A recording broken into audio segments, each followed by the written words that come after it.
gmail.com. The Bus Shelters, a partner in community convenience. Another inspiration program by Rotary Central Cayman Islands.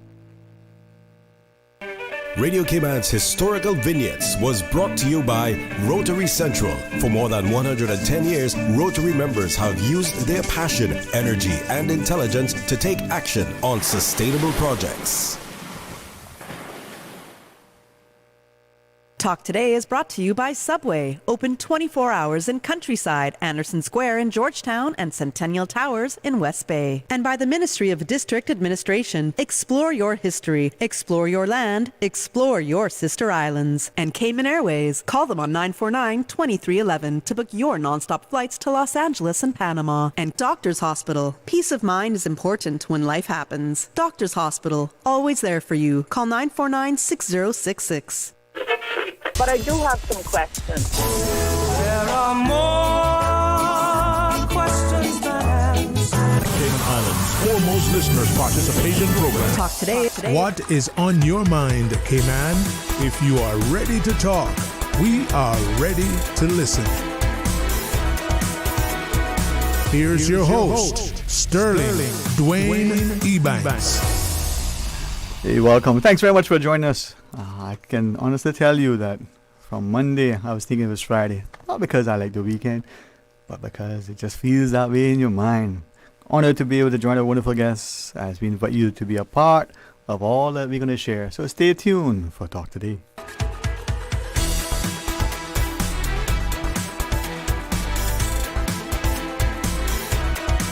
Talk Today is reminding you. Avoid any statements or comments which are abusive, derogatory, malicious, or defamatory. Do not use indecent language or make any statement that is false or misleading. Call 1-800-534-8255, 949-6990, 949-8037, or WhatsApp us on 925-3261. Email Talk Today at candw.ky. Let your voice be heard. And now, back to Sterling Dwayne Ebanks. Radio Cayman Talk Today.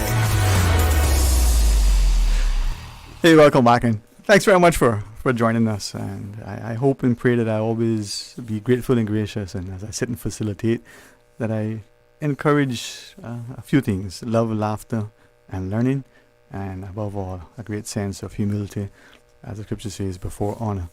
And as we go around the table, I'm grateful that we have a chance to share. I didn't flip a coin because, some coins have three sides, and, mine has four. So it's always good to open another door. Mr. Seals, if I may pivot to you first, sir, I leave you to take guidance, because if we ask Mr. Crumley, it might be something different, right? So that's good. First of all, thank you for having me here. Season's greetings to everybody who's listening in today as well. And I'm here to support, and talk about the Fairweather Foundation and some of the restoration work that's happening. I spent a couple of years sailing myself, and I have a deep appreciation for the ocean, the vessels that shaped Cayman's maritime and history, and it's important to me, to be a part of that and hold it true. Thank you. And that's the thing, when we look at even just a simple little afternoon in the North Sound, whether it's a fishing trip, or whether you're out with friends, just relaxing it. The safety and the enjoyment of every single one, from the pilot to the passenger, depends on every single one. Deliberate, conscious efforts, but even if you're inadvertent, that could impact the enjoyment and the safety. To Mr. Joel Walton and the fantastic team at Cayman Maritime, we see a respect for our legacy, our history, our heritage, but we see an ethos, an amazing work ethic that has positioned the country globally as a leader, and that, I think, is what's crucial. So for me, having a conversation about our sailing vessels of the past, the progress of our people, it makes me feel, as much as I don't necessarily get in the sound as much, salt water runs through our veins. That's right. I like to learn, man. Now, we won't save the best for last, so we'll go to Mr. Crumley next. Let's get it. Victor, how are you, man? I'm good, man. It's been a long time, so I got the invite to come through. I said, let me come and see Sterling. It's always a pleasure to come out to Radio Cayman and to rehash some of my roots. All right. Never disappointment, huh? Never. Tell you that, man. Never. Well, we got to join Ben Mead in a second. He's joining us by WhatsApp. But, well, to your perspective, lay the foundation, and no pun intended. You see what he did there? Like, jeez, man. Yeah. Introduce, tell us, share with us, because I got something I want to ask, but who knows? I might change my mind. Okay. Good afternoon, ladies and gentlemen. My name is Paul. I'm one of the directors of the Fairweather Foundation. Pretend that microphone is something that you like. Okay. Come closer to it, man. Come closer. Come a little bit closer. So, basically, we formed, my partner and I, Chris Rowland, formed the Fairweather Foundation in May of 2022 with the sole purpose of repatriating Fairweather, which is the last ever Caymanian-built wooden sailing schooner that's still floating in the world. Now, history repeats itself, but in the case of Fairweather, if we didn't save her, she would have been underwater, and that would have been the last Caymanian-built schooner gone forever. So we've decided to purchase her as a non-for-profit, bring it back, and use her as an educational tool for all the school kids and residents to learn about Caymanian seafaring and their shipbuilding heritage. And it is something that I think, as Matthew set the stage, there's a love that we have. Whether we're the son of seafarers, don't say that too fast because I might not sound, or whether we just gravitate towards it because of the toys our parents gave us, or maybe we've been fortunate to live on an island or to travel or to read Robinson Crusoe. I don't know, but it's something about the sea, whether it's the Sea of Galilee or otherwise. I want to share that as a stage as we welcome Mr. Ben Mead. Hey Ben, how are you? Hey Sterling, I'm good. It's a pleasure to be on with you today. Well, thank you. Thank you for reaching out to us and helping to facilitate. And one of the things that maybe we want to pick up on is not just what Paul shared relative to the vessel, but in the partnerships that exist, the notion of how we can learn from our historical past, we can pick up from things that may have not exactly materialized as intended, but the consequence being that there are things that we cannot undo. Your role in this and through that and otherwise, share with us, Ben. Okay, so my role here is to speak about how we are supporting the Fairweather Foundation and the amazing work that they are doing to preserve the legacy of Cayman's maritime heritage, this project that they're working on. And we're providing some support. We're helping to provide platform to help with outreach.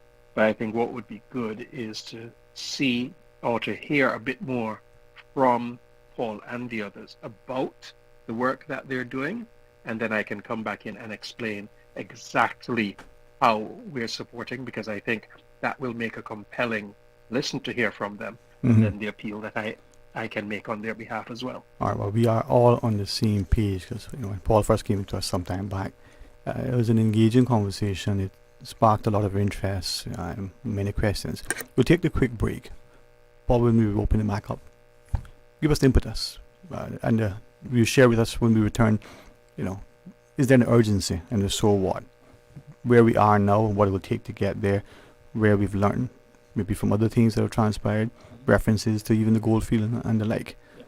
Hey, truth be told, he's tall and bold as he walks the plank. No, sorry, that's my next production this evening. Join us after the break. December is here, but there's still time for that Miami trip before Christmas. Cayman Airways has added several extra flights from Grand Cayman to Miami, perfect for a weekend getaway and to catch that increased duty-free allowance for Cayman residents. But hurry, word is getting round, so those extra seats not going to last long. Book your Miami seats online at CaymanAirways.com or call them on 949-2311. All aboard Cayman Airways with extra flights to Miami before Christmas. Accidents and illnesses can strike without warning. Ouch! When it comes to urgent care, every second counts. At Doctors Hospital, we have a dedicated team of experienced doctors and nursing staff available to you 24 hours a day, 7 days a week. Don't waste time in an overcrowded emergency room when you need urgent care. Whether it's a broken bone, a severe infection, or a sudden illness, trust in Doctors Hospital's unwavering dedication to providing the best immediate care. For complete urgent care when you need it the most, choose Doctors Hospital, located in Georgetown, 16 Middle Road. Did you know ordering your favorite sandwich from Subway just got easier? Yeah, picture this. No more waiting in line. No more fussing with cash. Just a delicious taste of Subway at your fingertips. With our new app, ordering your go-to sub is as easy as a few taps on your phone. Plus, receive exclusive deals and earn loyalty points with every purchase made on the app. Download the new Subway app today and get ready to ditch the lines and drive straight into your flavor. Visit the App Store or Google Play Store on your mobile phone and search for Subway Cayman Islands. Subway. Eat fresh. A ladder safety tip from CUC. Take your time. Never rush while hanging lights or decorations, and never stand above the 3 rungs from the top of the ladder. Be safe this Christmas. Kay's Fine Jewelry, luxury with a family touch. This holiday season, make memories sparkle with Kay's Fine Jewelry. From diamond rings to their Caribbean-inspired turtle collection, find gifts as unique as our beautiful Cayman Islands. Enjoy a beverage with your holiday shopping and find out why Kay's Fine Jewelry is ranked #1 for shopping in the Caribbean. Take advantage of exclusive holiday discounts on engagement rings, men's jewelry, their iconic Flexi jewelry collection, or explore their luxurious watch selection featuring top brands like Hamilton and Rado. This holiday season, shop Kay's Fine Jewelry, where luxury meets the heart of the Caribbean. Kay's Fine Jewelry, located on Albert Panton Street, across from the House of Parliament. Reflections annual countdown to Christmas sale is on now. Ladies, save 50 to 75% off selected fashion clothing, selected Adidas, Puma, and Nike sneakers discounted from 25 to 50% off. Make your gift giving super easy this year by getting Reflections gift certificates for everyone on your list. Converse kicks starting at $25 and bargains galore throughout the store. Guys, cargo pants, big and tall, $5.50. Levi's and selected Docker pants, 25% off. Every purchase above $49 at Reflections gives you the opportunity to win 2 free tickets to any Cayman Airways destination of your choice. Open Monday to Thursday, 9 a.m. till 8 p.m. and Friday and Saturday, 9 a.m. until 9 p.m. Shop Reflections on Shen Road beside the Mango Tree. See yourself in Reflections. Reflections, always driving down prices. Looking for the perfect gift this holiday season? Look no further than Brand Source Home Gallery. From barbecue grills and pizza ovens to wine cellars, beverage centers, under-counter refrigerators, and ice makers, indoor or outdoor, we've got something for everyone on your list. And here's the best part. Enjoy 15% off all these amazing gifts from top brands, guaranteed to fit your budget. Don't wait. Stock is ready for pickup so you can give the gift of wine and dine this holiday season. But hurry. Sale ends December 31st. Visit Brand Source Home Gallery, Dorsey Drive, Industrial Park. Call us at 623-5000. Radio Cayman's Talk Today.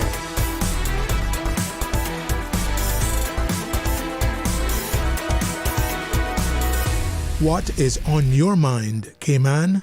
Hey, welcome back and thanks for joining us. And a quick preview, 1 p.m. we have 2 of MPs, Wayne Panton and Andre Ebanks, and possibly they'll bring Lady Cathy with her as well. But for now, as we talk about the Fairweather Foundation, on the phone, Ben Mead joins us from that.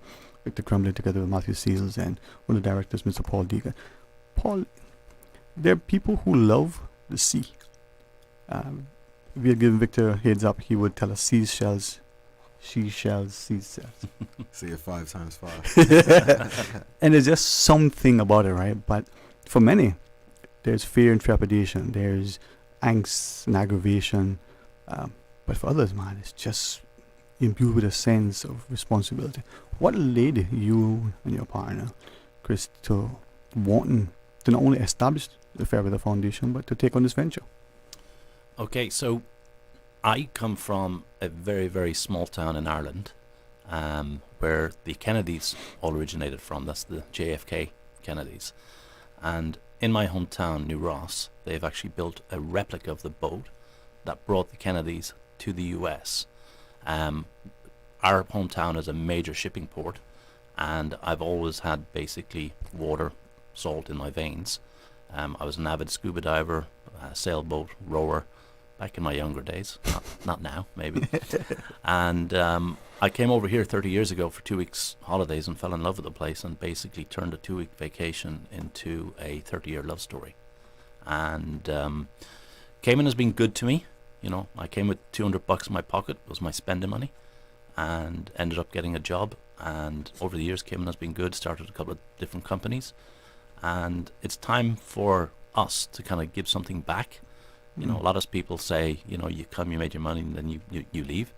But we just felt that, you know, this project came about on the website. I discovered Fairweather on the website, and I spoke with my partner, Chris Rowland, and we said, let's try and do it. You know, give something back to Cayman, because Cayman has given so much to us. So that's where we are. And with salt in my veins, it was an easy marry. Yeah, we often recite, probably without careful analysis. You know, the scripture says, to whom much is given, much is required.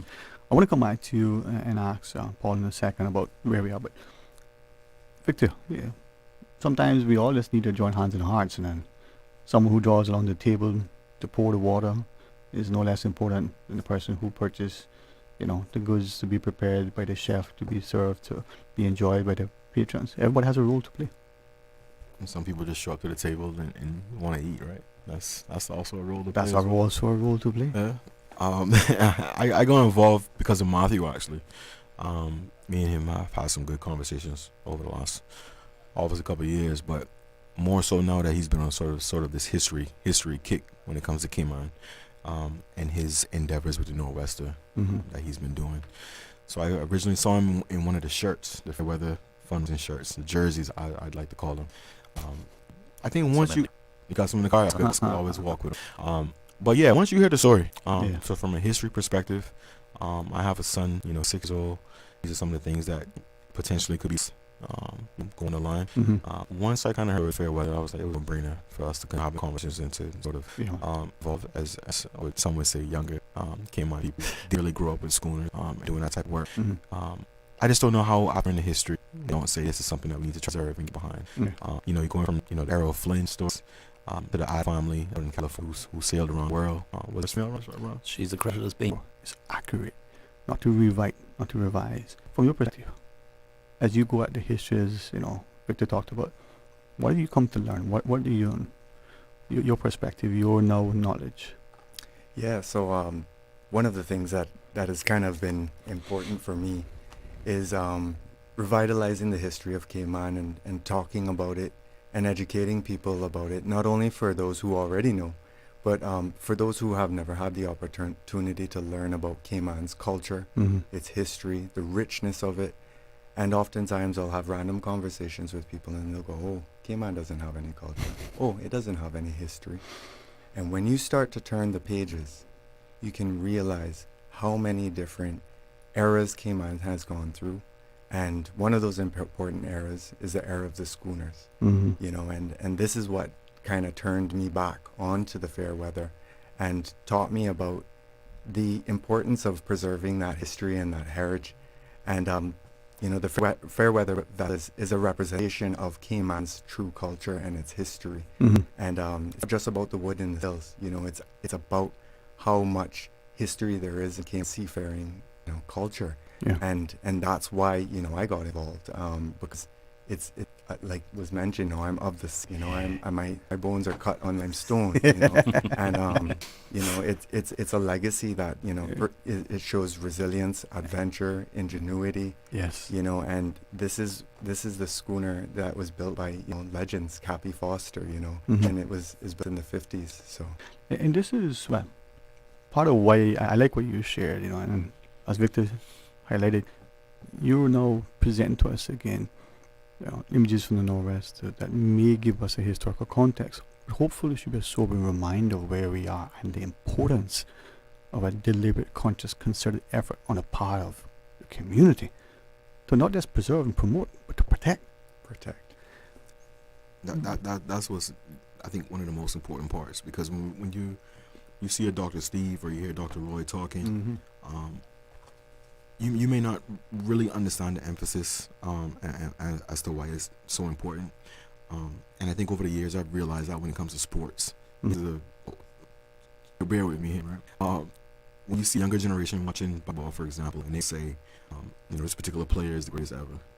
Those who grew up in the 90s will say Jordan. Those who grew up in that will say it's Russell and all those guys, Magic and whatnot. You really can't let new people to come in and just kind of rewrite the history. Yeah. And I see why you need, staunch defenders of history and culture. I would say. And that's why, the work people like Matthew and Paul are doing definitely be ended and sort of, start out via microphones, which we're doing now, and encouraging people who have resources and the time and the assets to get behind projects like this. Right. And I mean, it's for me, it's where I'm going to be very careful, respectful in my question, in my probe, in my desire to learn. But I've always believed that there's a space for opinion and conjecture and, supposition. And if you have a hypothesis and you want to test, that's all great. But when accuracy is needed, is in history, it's recorded. The white van drove at 5:45 p.m. on the day of after this. It's a specific set of events. We like to want to color it to look good.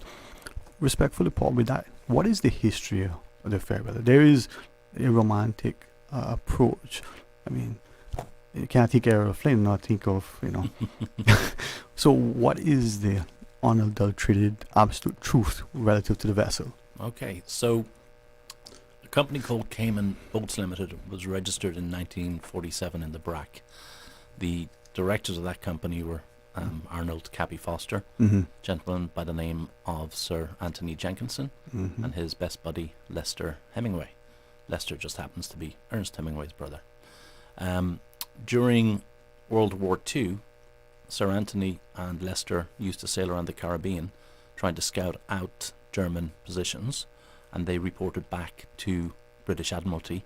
Their reporting officer was a young fellow by the name of Ian Fleming, who's now known as Sir Ian Fleming, who was the author of the James Bond novels. So Sir Anthony and Ian were very, very good friends, and basically it's rumoured that that's where Sir Ian got the idea of the James Bond movie. Going back to 1947, very, very pivotal time in Cayman's history. It's when national bulk carriers came to Cayman, and they were looking for young, able-bodied seamen, and anybody who was able basically went to sea. Great for the country, great for the economy, but horrible for the boat building business. So any boats that weren't finished in the three islands were literally towed to Jamaica, because at that time Cayman and Jamaica were the same country, more or less. And there Arnold Cappy Foster, he basically finished off some boats, and during the time he started to build Fairweather with his son Berkeley and about 6 other companions, mainly from the BRAC and obviously local Jamaican labour. And took him 3 years. The boat was launched in 1950, but in the boatyard was Mr. Errol Flynn, our famous pirate actor, and he had a boat called Zaka, but nobody could fix the boats except for Cappy, so he became very good buddies with Cappy Foster, and basically he was there for the whole building of Fairweather. So Fairweather, the purpose of it was originally to accommodate Sir Anthony as he developed Morgan's Harbour over just outside of Kingston, and once his house was built, he moved off the boat and he converted her into a fishing schooner. And she fished for a couple of years, and then he took her back after the contract ran out, and he converted her back into a luxury private yacht again, and then he sold her. Eventually she ended up with Mrs. Sooty Adams from California, and she decided it was a great idea to sail around the world on a boat with her family with no sailing experience. It took her 4 years, 105 different ports, but she did it. And as you alluded to the last segment, she is accredited with being the first female boat captain to have circumnavigated the globe. Now this also makes Fairweather the only Caymanian-built schooner that has circumnavigated the globe. But before it went around the world, there was a couple of movies made on it. The most relevant one being Road to Bali, and that starred Bing Crosby and Bob Hope. and Dorothy Lamour, who was the girlfriend of Errol Flynn. So there's 4 very famous Hollywood actors all participating in the construction or the pre-construction or the post-construction of Fairweather. And I appreciate that, because one of the things I think that we are, and Matthew has reminded us, I hope more, as Victor shared, we have Dr. Steve and Dr. Roy sharing with us, and sometimes we don't. When we come back, we'll sort of welcome Bell Mead into it, but as we go into this next break, the historical context, 1947 into the 50s, the movie industry is coming, World War II has ended, there's rebuilding in Europe, there's all these things. The British Empire is in transition. The British West Indies, whether it is Trinidad, whether it's Cayman, whether it's Jamaica, it's all British, and so there's a oneness in terms of it, but it's also a consolidation. The Cayman shipbuilding industry, where they launched in Whitehall or other places, we don't see it. Victor and I, luckily, we're still young, but many of us don't know that because it's not being told. So we tell it now. A couple of other things to ask, but Ben, when we come back, we'll come to you. So take off your glasses, put on your shoes, sip your water. We'll talk to you when we come back. Stay tuned for Talk Today. This holiday season, Subway is serving up something sweet. Introducing the Footlong Cookie. It's ooey gooey and packed with chocolate chip perfection. The ultimate sweet sidekick to your favorite sub, salad, pizza, or catering platter. Whether you're treating yourself or sharing the joy, the Footlong Cookie is the perfect bite of holiday cheer. But don't wait. This limited time delight won't last forever. Visit one of their 7 locations, 4 of which are open 24 hours, and grab your foot-long chocolate chip cookie, because who says dessert can't go the extra mile? Subway, fresh for the holidays. December is here, but there's still time for that Miami trip before Christmas. Cayman Airways has added several extra flights from Grand Cayman to Miami, perfect for a weekend getaway and to catch that increased duty-free allowance for Cayman residents. But hurry, word is getting round, so those extra seats not going to last long. Book your Miami seats online at CaymanAirways.com or call them on 949-2311. All aboard Cayman Airways with extra flights to Miami before Christmas. Did you know that Doctors Hospital provides urgent care services 24 hours a day, 7 days a week? And Doctors Hospital's urgent care physicians have access to the most advanced MRI and CT imaging in the Caribbean, providing reliable diagnostics when you need it most. When you need quality urgent care for an illness or injury, Doctors Hospital is here for you 24/7. Whether it's a migraine, chest or abdominal pain, shortness of breath, broken bones, or another urgent need, Doctors Hospital at the top of Walker's Road. Urgent care right now. Stay cyber secure with Cayman National. Here are a few tips that will benefit you. Ensure to log out completely when you finish any online banking activities. Be aware of phishing attempts and only click links from trusted sources that are sent from your device through emails and messages. Remember, Cayman National will never ask you for your credentials. If you suspect a fraud attempt or that your account has been compromised, please immediately contact our customer support team at 949-8300. A caring and community spirit, cherished family and cultural values. These are some of the things that still embodies the Caymanian way of life in the Eastern Districts today. Savannah Pharmacy, your neighborhood pharmacy, located in Countryside Shopping Village, is delighted to offer products and services of real value. Whether it's catering to your family's medical needs or carrying apparel, gifts, and beauty products, Savannah Pharmacy provides you with more than just prescriptions. Remember, they're always just around the corner with everything your family needs and convenient opening hours, including Sundays and holidays. Savannah Pharmacy. For more information, call 946-3336. Prescription refills made easy at Savannah Pharmacy. WhatsApp your prescription refills to 929-5045. Ho, ho, ho! Santa here, letting you know that I can't wait to see you all at my grotto at Bayshore Mall. I will be there with my friends from Kirk Freeport from Thursday the 19th December right up until Christmas Eve. Check kirkfreeport.com to see my daily schedule. I will be in my grotto in the afternoon each day, but earlier on Christmas Eve, Santa will have a special gift and sweet treats for every boy and girl, and Christmas music filling the air. Merry Christmas! See you soon at Bayshore Mall. Love Santa and everyone at Kirk Freeport.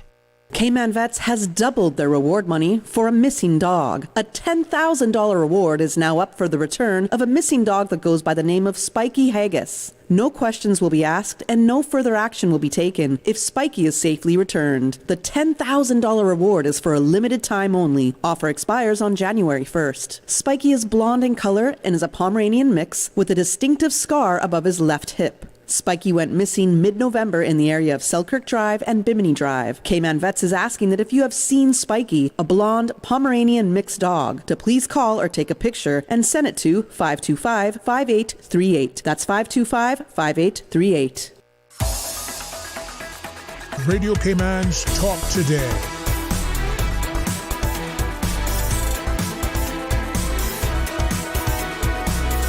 What is on your mind, Cayman? Hey, welcome back, and thank you very much for joining us. And as we talk about the Fairweather Foundation and the, what was some, incredible endeavor to bring the vessel back to our shores, Mr. Paul Deacon together with Matthew Seals, Victor Crumley joins us, and joining us, Senior Manager for Communications, I hope I got it right, at DART, Mr. Ben Mead. He can't sing, but they say he can write. Ben, is that true? Welcome, Ben. We come to you on the phone. How are you? I am good. I'm not a noted singer by any stretch. Well, we're glad that you married into a family that can. So you're not going to be good friends then. Huh? How are you, man? Yes. Thank you so much for joining us. And I'm happy to be here, Dwayne, and I know we don't have all that much time. So let me speak about DART's involvement. We've heard about the work that the Fairweather Foundation has been doing. When these efforts were brought to DART's attention, we decided, okay, we should do something. And just to go back a bit, in the past 8 years, our company has moved away from doing corporate gifts at the holidays. You'd normally get a basket from this company going to a CEO, or some fancy gift going to a CEO who doesn't really need the gift. That spent a lot of time and resources that we figured could be reprioritized for the community. And in recent years, we focused on education, environment, and other things. The past 2 years, what we have done, we have supported the Cayman Food Bank. As we know, inflation and food insecurity coming out of the pandemic was a big thing. But this year, when the work that the Fairweather Foundation caught our attention and we considered it, it resonated with us at DART, and we believe connecting with the past is essential to creating a positive future. So this holiday season, we're proud to support their project with a donation of $30,000 towards their work to restore the SV Fairweather and to bring it home and to have it as part of the not only the heritage celebrations, but looking forward and preserving what Cayman is known for. So that's my role here today. And Paul can tell you about other ways that you can support. But my thing is, we are contributing and we're encouraging others in the corporate community and the wider community as well to explore ways about how they can support an initiative like this. They say the horizon tide floats all ships, and thanks very much, Ben, for not just the level of accountability and but the transparency and the importance. Paul, if I may ask, we see the effort. I was trying to think back, and I share this publicly. I don't know if there's anybody else, but since 2020, yesterday, literally not even 24 hours, seems like a week. A week is like a month or a year. For some reason, for me, last year, you sure that wasn't a century ago? I don't know if there's anybody else. So I know it wasn't that long that you were here. I think 2 years ago, was it? 18 months, I believe. Yeah. So, and that was only after calculating, and I checked with Victor about it. So where are we now? Where is the vessel? Where are we in the stage? Okay. Tell us. So when we originally purchased Fairweather, she needed an awful lot of TLC. That is a specialized outfit. We searched the world, and the only one we could find that was available at the time was a boatyard in Gloucester, T. Neeson and Company. And basically they have worked on various famous boats, the Cuddy Sark, the HMS Victory. So when we started to do the repairs that were recommended by the surveyor, excuse me, we quickly realized that there was way more work that needed to be done. Mhm. So we had an original budget of $1.5 million to purchase and do the repairs. We could have done that and stuck with our budget and brought the boat back. But basically, after about 18 months, the boat would have to be sent away and do a more comprehensive restoration. So we bit the bullet. We did it the right way, and we decided to add another $2 million to the budget. So it's now costing $3.5 million. But that's like a 30-year investment. So, you can't buy history. If we brought the boat back in 18 months, have to send it away, all the programs that we would have started with the schools would have abruptly finished. That wouldn't have made people happy. So Chris and I, we made a very expensive decision to do it the right way, because in the back of our minds, there's always the issue of the Goldfield. And the Goldfield sank 3 times. So the work that we're doing now is going to preserve Fairweather for a minimum of 30 to 40 years. Mhm. And we do have a hurricane plan. So people are asking us, what are you going to do in a hurricane? We can actually lift her out of the water on a specialized trailer. Mhm.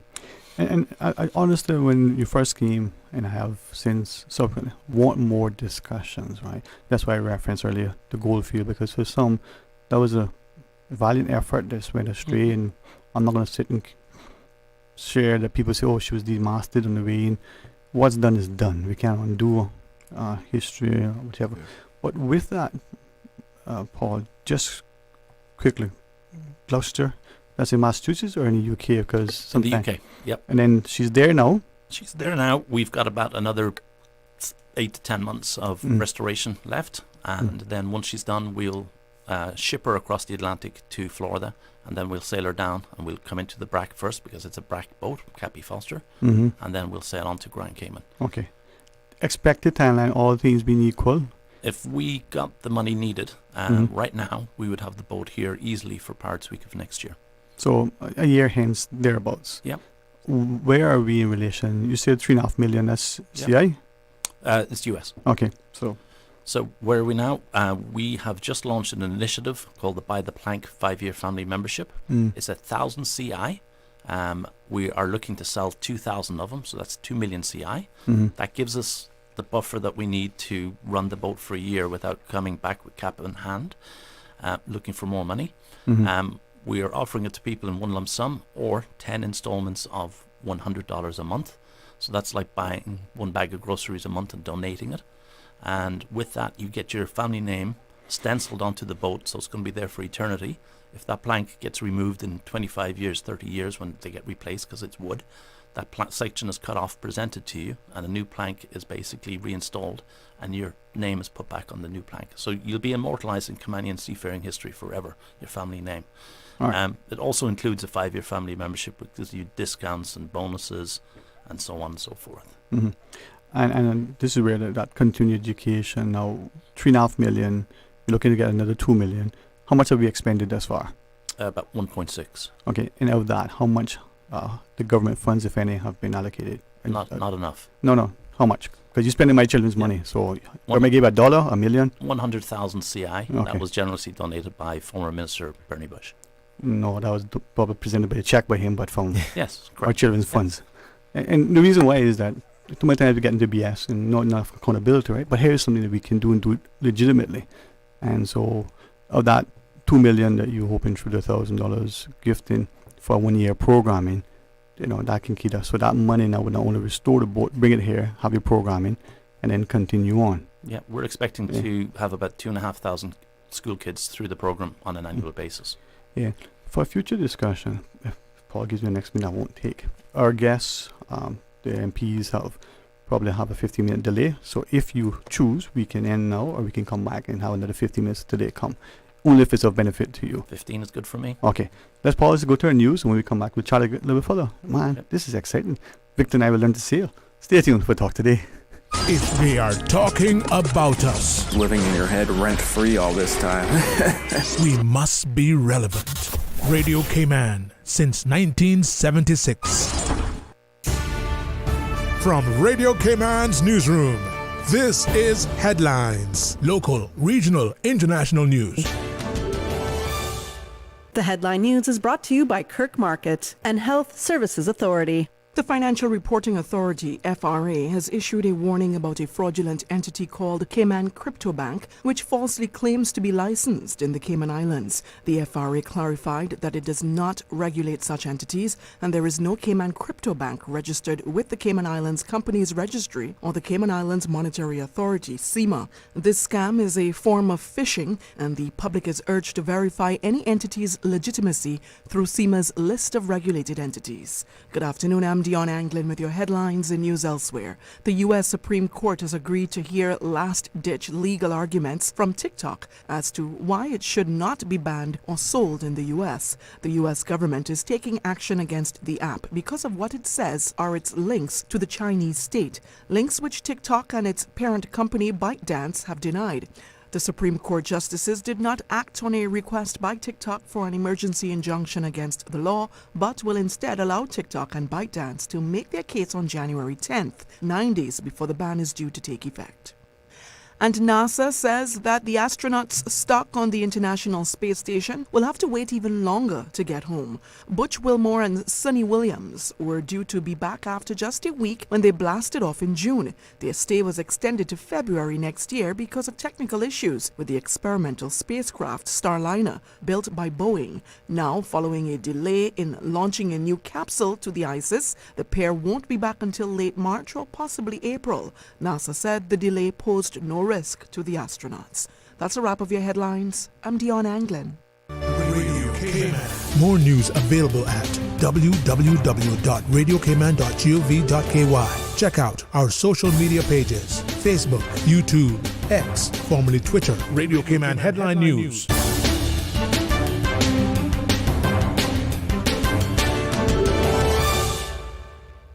Kirk Market's 12 Days of Gift Cards is back. Each day, 12 lucky customers will win a $100 Kirk Market gift card just for shopping at Kirk Market. Ho, ho, ho! You heard that right. Every day for 12 days with 12 lucky winners each day. Come in December 11th through the 24th and shop. You could win. And there's no minimum required. It's that easy. It's Kirk Market's 12 Days of Gift Cards. December 11th through the 24th. The countdown to Christmas is on at Kirk Market. Do you have a healthcare question but not sure who to ask? Contact HSA's Patient Call Center to speak to one of our experienced clinical team members. We are here to answer your questions and help guide you through your healthcare journey. Need to make an appointment? Our team can help. Contact HSA at 949-8600 or email info@hsa.ky. At HSA, we are committed to caring for you. Radio Cayman is pleased to feature this special Sister Islands historical vignette brought to you by the Ministry of District Administration and Lands. Explore your history, explore your land, explore your Sister Islands. Radio Cayman's Talk Today.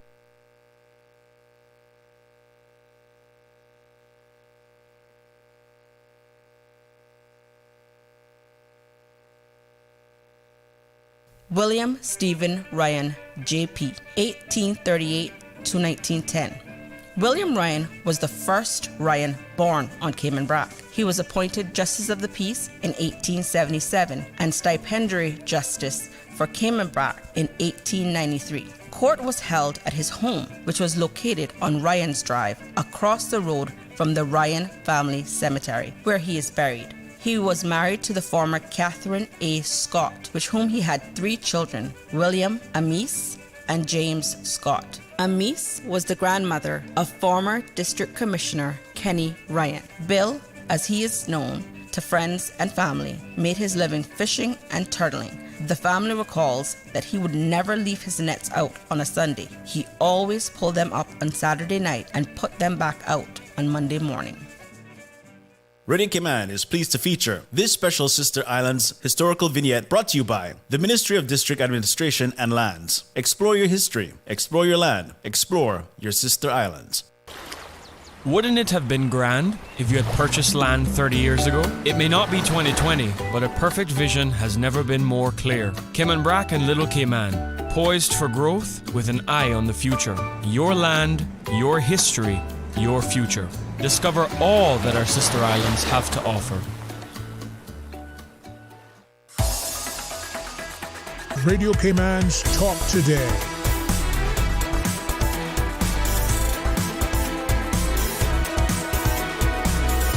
What is on your mind, Cayman? Hey, welcome back and thanks for joining us. And if you're on YouTube or Facebook and you go, wow, abracadabra, we switched out. No, we didn't. We have the distinct honor now of welcoming one of our MPs, Ms. Kathleen Ebanks Wilkes, as she waits for her colleagues for the next segment. But thank you, ma'am. Good afternoon. Thank you for having me and for inviting me to come and join in on your conversation about the amazing restoration project that we are trying to see completed. Thank you. And this is where I think, Matthew, when I look at the Cayman ethos and recognize that our seafaring heritage, our parents value time. So when people say, you know, Cayman time, I go, yep, you actually before that noted time. Ms. Catherine, was it early bird? Listen, Christmas traffic is no joke. That's nuts. So you're here. Thank you for allowing us to join in, with you. And Paul, as we talk about the notion of, you know, the initiative and effort, and there is actual commitment in procuring something, restoring it, then presenting it, and then positioning it in such a place where, as you shared, you know, our people get to benefit from it. But it isn't one and done. It's an ongoing endeavor. Correct. And so as we look down the road, what is this thing? We like to use nice words these days, and sustainable become the next cliche, I think, if it hasn't already. But everything needs to be in tandem, right? Where would you, and in respecting a few minutes of our next sort of guests before they arrive and join Ms. Catherine, what do you want from our community? How can we maybe see the vision, help to realize it, ensure its authenticity, impact the country for generations to come in a very positive way? Yeah. What I've found in the last couple of years when I've been doing the research on Fairweather is that Caymanian history is not really taught in most of the schools. Caribbean history is, but there are some schools there that don't teach Caymanian history, so they've lost the awareness of the shipbuilding and the Cayman seafarers. And I know Miss Catherine's family generational seafarers. So what we're trying to do is, once the boat comes in here, have an education program set up with both private and public schools, so the kids can learn about Caymanian seafaring and shipbuilding, and then come out on the boat and basically feel the wind in their hair and the salt in their nostrils. We also, you know, there will be a commercial aspect of this boat, but we are a non-for-profit, and our fully intention is to have the boat, the property foundation, and the foundation to be owned by the people of the Cayman Islands. But the commercial aspect is any entity will create bills, so we need to pay those bills. So we will be doing a certain amount of private charters to pay for the running costs and also pay for the educational side of things. Excuse me. But a lot of people won't be able to financially afford a private charter on the boat, so we're going to be offering 4, 5, 6 sails free of charge per month, so people can take the opportunity for friends, family, visitors to come out and sail a Cayman schooner. We're also going to offer the boat to any non-for-profit or organisations on island that if they want to use the boat for free as a fundraising vehicle themselves, they can do that. It won't cost them a penny, because we're working in our budgets basically to make enough money to be able to offer these services. Also in the program is, you know, we mentioned the Goldfield earlier. We have attained certain artifacts from the Goldfield, and we're also working on 2 or 3 different artifacts from other boats, and we're going to incorporate them into Fairweather. So when the people come on the boat, it won't be like, oh, here's this, here's that. It's going to be a show and tell. So we'll have the school kids, we'll make it a day out, they'll dress up in 40s garb, 50s garb, and come on the boat, and we'll say, well, this is the main salon table of the Goldfield. This belaying pin here was made from the Goldfield. This compass is from the AM Banks. This ship's wheel is from another Cayman schooner. So the kids won't just feel or be focused on one boat, but what will happen is, once the boat is in downtown Georgetown, every single person, every single day, 7 days a week, 12 months of the year, will look out and see a Caymanian-built boat, and basically we're creating, filling in that missing link from what the kids have learned in school and what they haven't learned in school. Presently, is the vessel flagged? If so, where? Yeah, the boat was originally registered in Cayman in 1950, and we re-registered back on the CI Shipping Registry. thanks to Mr. Duncan Curry in the registry, Mhm. and we were able to get her old registration number back, and so she's officially a CI flag boat. And then she was flagged here. Then, so was it the U.S. that she was at? She was done in US, and then she was done in the UK, Okay. and then it was down in Spain, Mhm. and now she's off the Spanish registry, and she's back in the CI registry. Something I'd asked Paul Pryor, and Duncan's an amazing fellow. I saw long before DVRs. One day in the kitchen, there was something on the screen, and this vessel was going by. I'm convinced it was the Fairweather. Now you couldn't rewind it because it was there, and all we saw was Georgetown CI. He's undertaken publicly now to find that vessel, find that movie. But it might be one of those that you referenced earlier, because she's been quite famous. She's been in about 5 movies. 4 Yeah. of them are not really noteworthy. But the most famous one, as we mentioned earlier, Road to Road to Bali, Bali, with Bob Hope and Bing Crosby and Dorothy Lamour. I see the scene, and there she is just going across there, full sails out, and then, but that was all I saw, and I go, hey, I recognize the stern of that boat, and there's a special way how our vessels are registered, so I'm gonna search. Yeah. Young people could probably find us for us, Gav. What do you think? Trust me, that's all you got to do is task one of them and they'll find it. All right. I wanted to ask, because I think in looking at this, it's a wonderful initiative to be able not just to preserve a port. Mhm. So the logistics of it, Paul, from that perspective, the potential for a replica. You referenced the Kennedy vessel. What about doing a replica as well? Yeah, we have a phase 1, Mhm. which is get the boat, restore her, bring her home. Our phase 2 is we would like to build a replica of Fairweather, the Goldfield, the Simboco. There's a location perfect, located 121 yards away from the cruise ship terminal. It's Seafarers Square. We can build a boat there. Now, we did have the opportunity. We had a benevolent benefactor have given us some money to send 4 young Caymanian apprentices to the boatyard this year, January of this year, Mhm. to learn the skills of shipwriting. Where they didn't do the full 5.5-month contract due to a couple of family and medical issues, they can't undo what they've learned, which is basically making planks, making frames. But learning from that, out of a success rate, I would say it was at 80%. But learning from that, there is a possibility for us to build a replica of a Cayman schooner here, and we could bring 30 to 40 young Caymanians in to learn the art of shipwriting. But it's not just wood. People think of a wooden boat. There's like the woodwork, the carpentry, there's metalwork, there's steel fabrication, there's electronics, there's PVC, there's AC, there's tons of different skill sets that are involved. And we can use this as a training program for young Caymanian kids who won't be, maybe not be academically gifted and won't get a job in banks and stuff like that, but are fantastic with their hands. And this will give them the skill set to be able to learn and basically survive, future reference, future life. Mm-hmm. And this is really ongoing maintenance and operational costs. So the logistics, as you do your budget, what are the projected monthly operating expenses? Annual expenses, $600,000 US. Okay, So, and how is that a portion? Like, the bulk of it will be, we will have about 10 employees, which will be wages, pension, medical, and then insurance on the boat. Our running costs will be actually very low, because essentially we're restoring the boat to make her look brand new. So we shouldn't have any major overhauls to do for 20, 30 years. Mhm. But then, the insurance is high. We've also purchased a trailer for $67,000, which is a specialized trailer. So if a hurricane comes in, we can lift her out at the port or any of the boatyards and basically dismast her in 4 hours and drive her away and secure her on land. Mm-hmm. Well, certainly I appreciate the opportunity, and as we close our discussion, perhaps Matthew, to you first. Paul, anything else you want to share? And then, of course, MP Kathy Ebanks was in the comments. But Matthew, absolutely.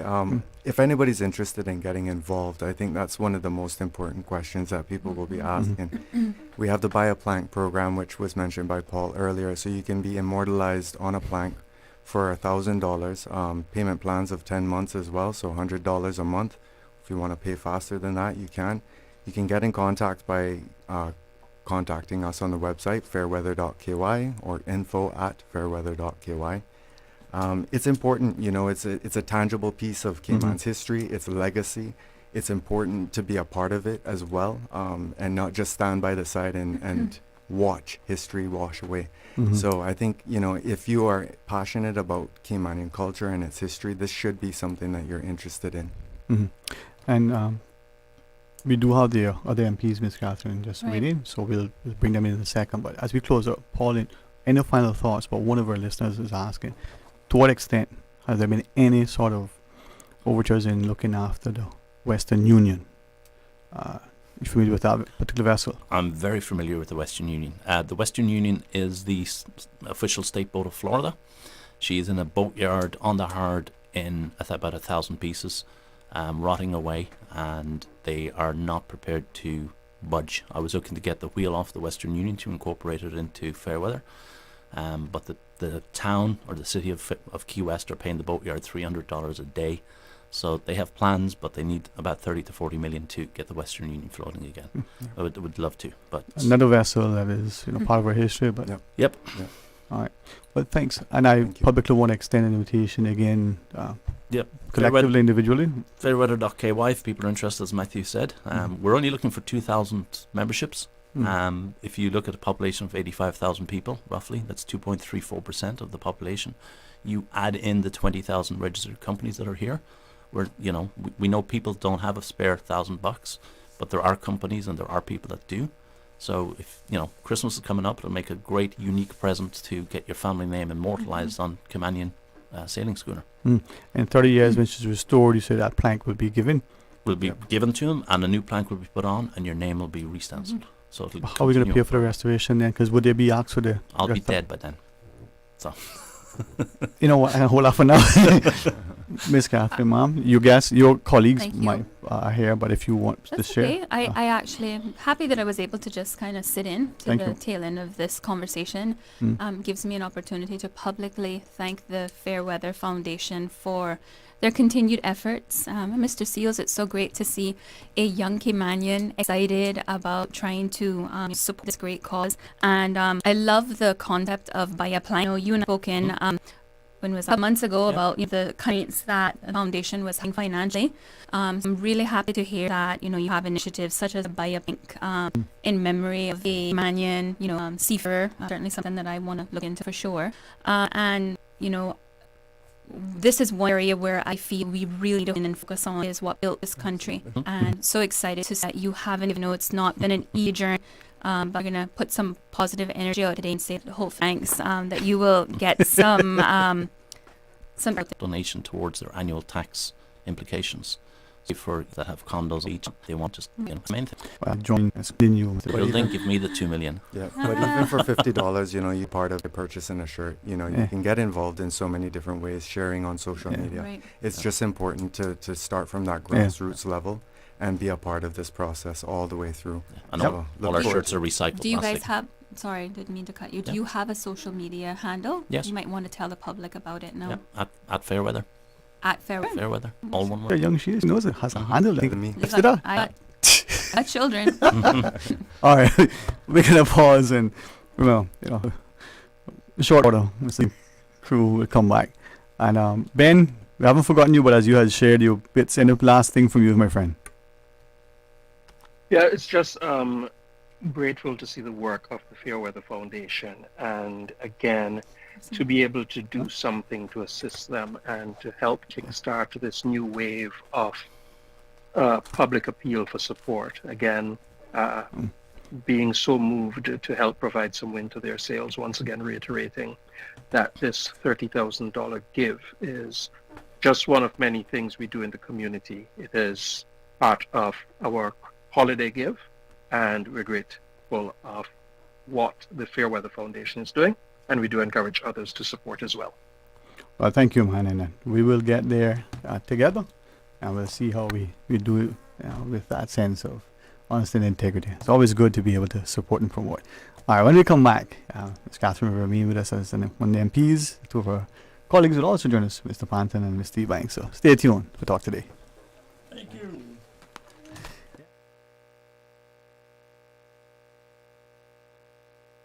Accidents and illnesses can strike without warning.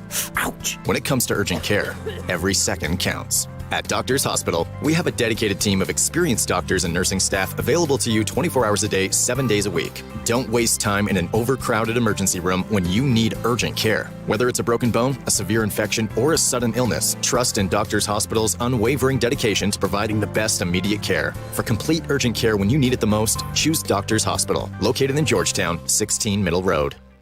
December is here, but there's still time for that Miami trip before Christmas. Cayman Airways has added several extra flights from Grand Cayman to Miami, perfect for a weekend getaway and to catch that increased duty-free allowance for Cayman residents. But hurry, word is getting round, so those extra seats not going to last long. Book your Miami seats online at CaymanAirways.com or call them on 949-2311. All aboard Cayman Airways with extra flights to Miami before Christmas. Are you planning a social, an office party, or event over the holiday season? Make the most of your holiday party and leave the catering to Subway. Choose from small and large sandwich platters, double meat wrap platters, and top it off with optional cookie platters for dessert. Or ask about our Subway Box to Go with the option of a 6-inch or foot-long sandwich, 1 cookie, and 1 bag of chips. Cater your holiday parties with Subway. Visit subway.ky for menu options. Subway, eat fresh. The best foundation you can wear is glowing, healthy skin. The offices of dermatologist Dr. Wayne Porter specialize in enhancing your skin's well-being. Whether you're seeking advanced skincare, including any skin cancers, Botox, filler, cosmetic skin enhancements, or simply looking to reduce wrinkles, Dr. Porter offers a full-service dermatology and dermatological surgery practice. For more information, email drportercayman@gmail.com or call 946-9020. That is 946-9020.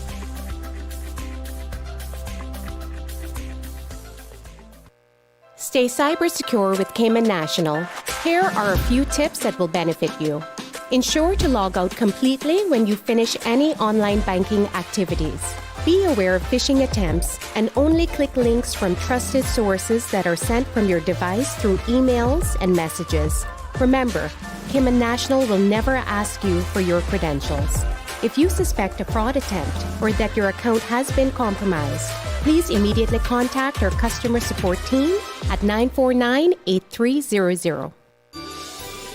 'Tis the season at Vigoro, and we've got all your festive favorites. From Christmas ornaments to decorations, succulents to ceramics. We've got gifts galore. Pots, blooms, orchids, garden accessories, furniture, even fairy gardens for the little ones. Make it a Vigoro Christmas with a gift that'll be treasured forever. Our Agricola location will be open Christmas Eve from 11 a.m. to 5 p.m. Merry Christmas from Vigoro.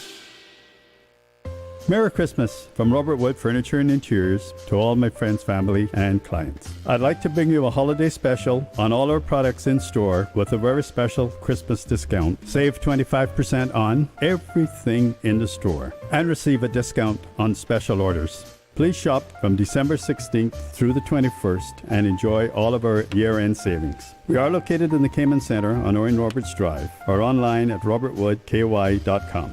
or call us on 949-7765. Merry Christmas and a very Happy New Year to all friends, family, and clients. Radio Cayman's Talk Today.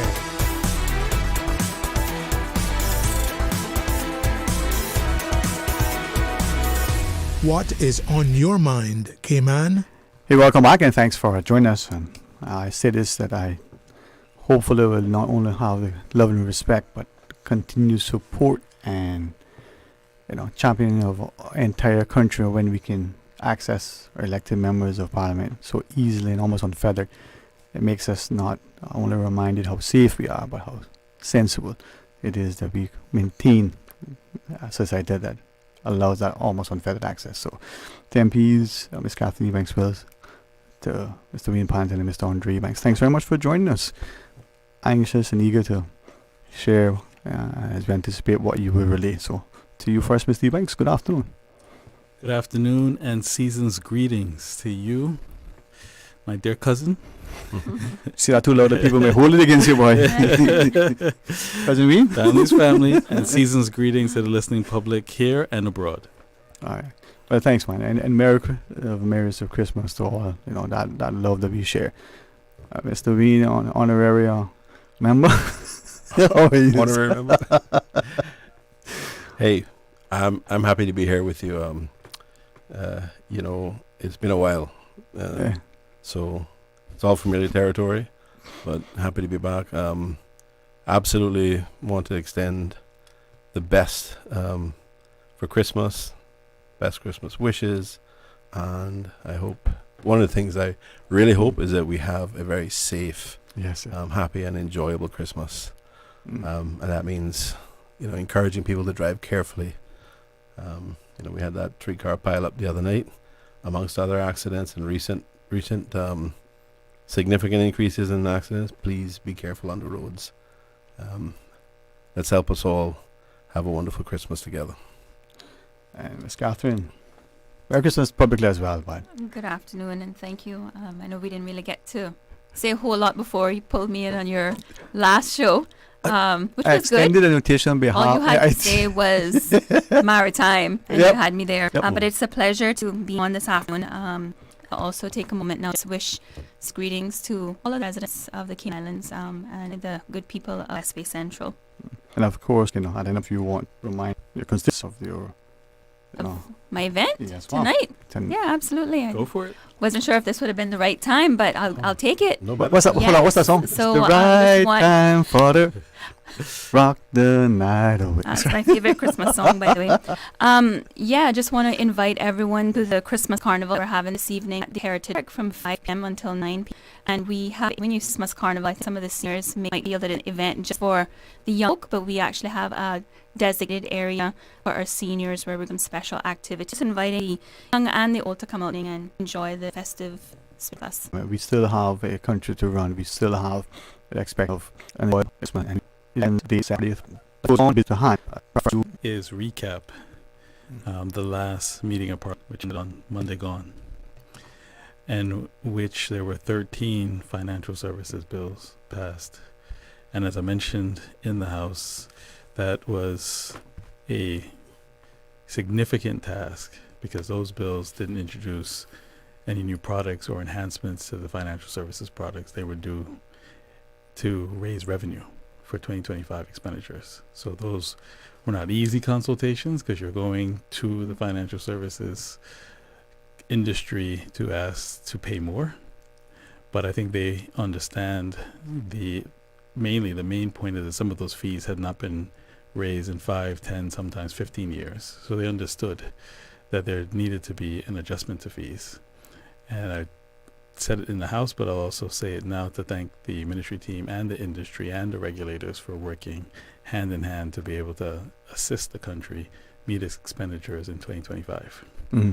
So the government carried those through via the Premier, and they were necessary.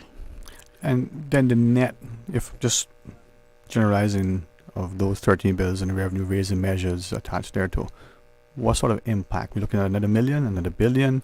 No, it would be billion would be nice. Don't frighten the industry. Don't frighten the industry. We're talking about tens of millions. Tens of millions. Yeah. Right. And then more so probably substantively from a policy perspective, were the social development bills, being the amendments to the children legislation, the maintenance, the adoption legislation, and the older persons legislation. That was the product of at least 2.5 years of policy work, particularly for our seniors. The Older Persons Act is there, very good milestone and achievement. But as we listened to our seniors, it needed more enforcement. It needed to evolve. So there was wide, extensive consultation on those bills. And it was also a product of the Older Persons Council and also a legal steering committee that worked alongside it and the ministry. So very, very proud to have had those published, and that was pre-resignation. And to have them done within the 28 consultation period, plus all the broad initial informal consultation period for 2 years. Really solid pieces of work, and I couldn't have been more honored to marshal those and to see the government take them through to fruition and actually turn them into law. So it was a good thing for the country. I'm glad that you referenced that, because some may just need edification, some may need clarification, but as you referenced, while you were the responsible minister for those 13 bills, as it were, or the other social legislation, the intervening period saw shifting ministry assignments, and you stepping away from that constitutional responsibility as a minister. The legislation has now been enacted through the passage of the bills. Yeah, they have been passed, and the credit goes all around the table, because the initial draft and instructions to set out the course was all through cabinet, when the person to my left was the premier. So it's not just a question of what happens when it's carried over the goal line. It's all the work to get up to the continuity of it, right? Right. So I couldn't be more pleased that as a cabinet we'd recognize and put budget around certain items to say that these things are important. They need to be enhanced. The country's gotten more sophisticated. The social problems have gotten more complex. Need to keep pace. Mr. Banton, I mean, weigh in as you wish and share with us, because as Mr. Ebanks indicated, that's my name, my brother. Let's use it. There you go, man.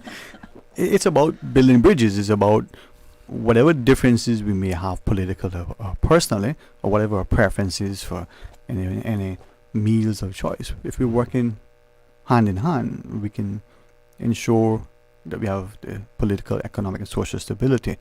We can advance the country's legislation that are beneficial.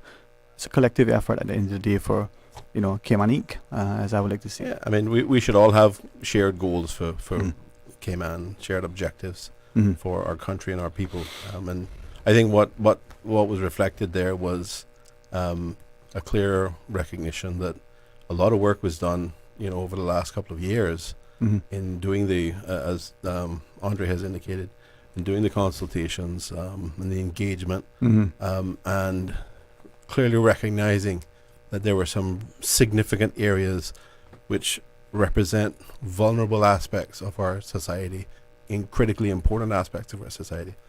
A society, I think, is determined by and what we share as values and central principles is determined by how we deal with our children, and how we put regulation and controls around things like adoption and things like dealing with children that are vulnerable and open to potential abuse and circumstances where they need assistance, need help. And similarly, on the other side is our elderly people who have contributed so much, and you have to recognize that those two groups are vulnerable to potential abuse from bad actors in many cases. And I mean, I've had situations recently where I've seen older people open to manipulation, and it's happened too often. It's an unfortunate thing. We have to recognize it, and we have to make sure that people are protected. So we celebrate them, but we hold them close, and we help to make sure that they are protected as well from potential abuses. And it could be something as simple as taking away their control and making them feel like they're losing their dignity and they're being disrespected, and that people shouldn't be feeling that way. And we need to make sure that we prevent any kind of abuse that causes those kinds of feelings in our elderly, and causes them to, in some cases, lose assets, lose control of assets, lose what is theirs and what they should be able to dictate through a for example, through a will or whatever should happen when they're gone. Yeah. So I want to thank Andre for all the work that he did in respect to that, and the ministry and his staff, and it's a true reflection of the capabilities to switch from financial services, dealing with industry and business, and address the critical issues around that, to the softer social development, social assistance net, to be able to appreciate that that area and the needs and work with everyone in a collaborative way to actually develop those and get those in place. So it's unique to have the opportunity to have both of those types of skills on display. Thank you. Right. It's Catherine. I think just to kind of tie off what both of these gentlemen have discussed about Parliament, I know that a lot of the bills that were approved increase our revenue streams.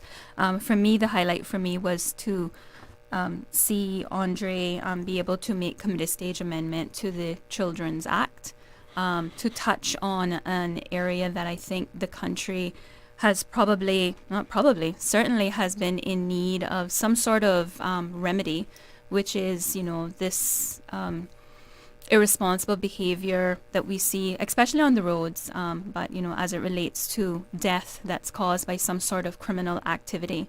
So being able to now have some financial relief to the children of the deceased of a parent, who has been taken from them, by an act of someone that was based on a choice that they made. So to me, that was really the highlight, to be able to see the Shemaya grant order be incorporated into the Children Amendment Act. And again, to see the collaboration from the government, because I guess, we all are here for the same purpose, which is to represent our people and to ensure that we do everything we can to protect them. So that for me was the highlight of the legislative amendments that were made. And that was also a team effort, including the grieving family of Shemaya Grant. They've been advocating for this type of remedy where there's either dangerous driving or drunk driving in particular, which causes the death of the adult parent, and say whether the grandparents are behind or a siblings left behind, to have to now be the guardian of the child, the surviving child.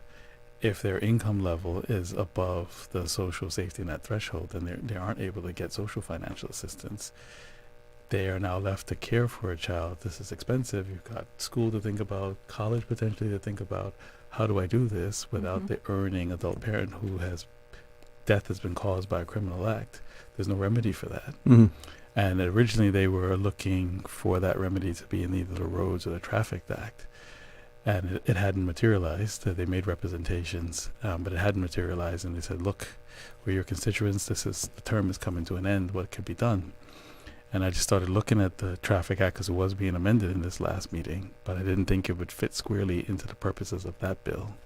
And so I started to look at the maintenance provisions in the children. I went to colleagues. I went to gentlemen to my left, Wayne. I went to Catherine, went to Sabrina, went to Heather. So actually the answer might actually be in our hands, because if the children is bringing in maintenance provisions, which is supposed to, that the duty for the natural parent to take care of the child, what happens if the natural parent isn't there? And then we started to think, well, I don't want the amendment to be too long, because really committee stage amendments aren't supposed to be massive amendments that it's happened in the past, but it really shouldn't. Massive amendments that alter the bill, so try to keep it slender. And then Wayne said, well, actually, it wouldn't make that much of a difference, but it would really draw it as if Samaya's name was in it. And I said, okay, well, that might broaden it a bit, but the cause is right. And so we made some tweaks and filed it. And as a team, we were quite proud of filing it. And the government, to give them credit, saw the principle, had the legal drafting, adapted to its government legal drafting standard, and here we are. Right. And for the wider public, I mean, that issue, I think, is one that is sobering, and seeing what transpired. But just speaking to the substantive issue, in the absence of that, would the remedy then be, as lawyers are on the table, a civil action against the offending party? And now this relates to government's assistance in lieu of that, or in addition. So the good thing about the amendment when we were looking at the Children's Act and we were constructing it is that the Children's Act already has a schedule of maintenance orders that the court can already apply. So think of it as a toolbox. What this amendment is drop another tool in the judge's toolbox to decide on a case-by-case basis.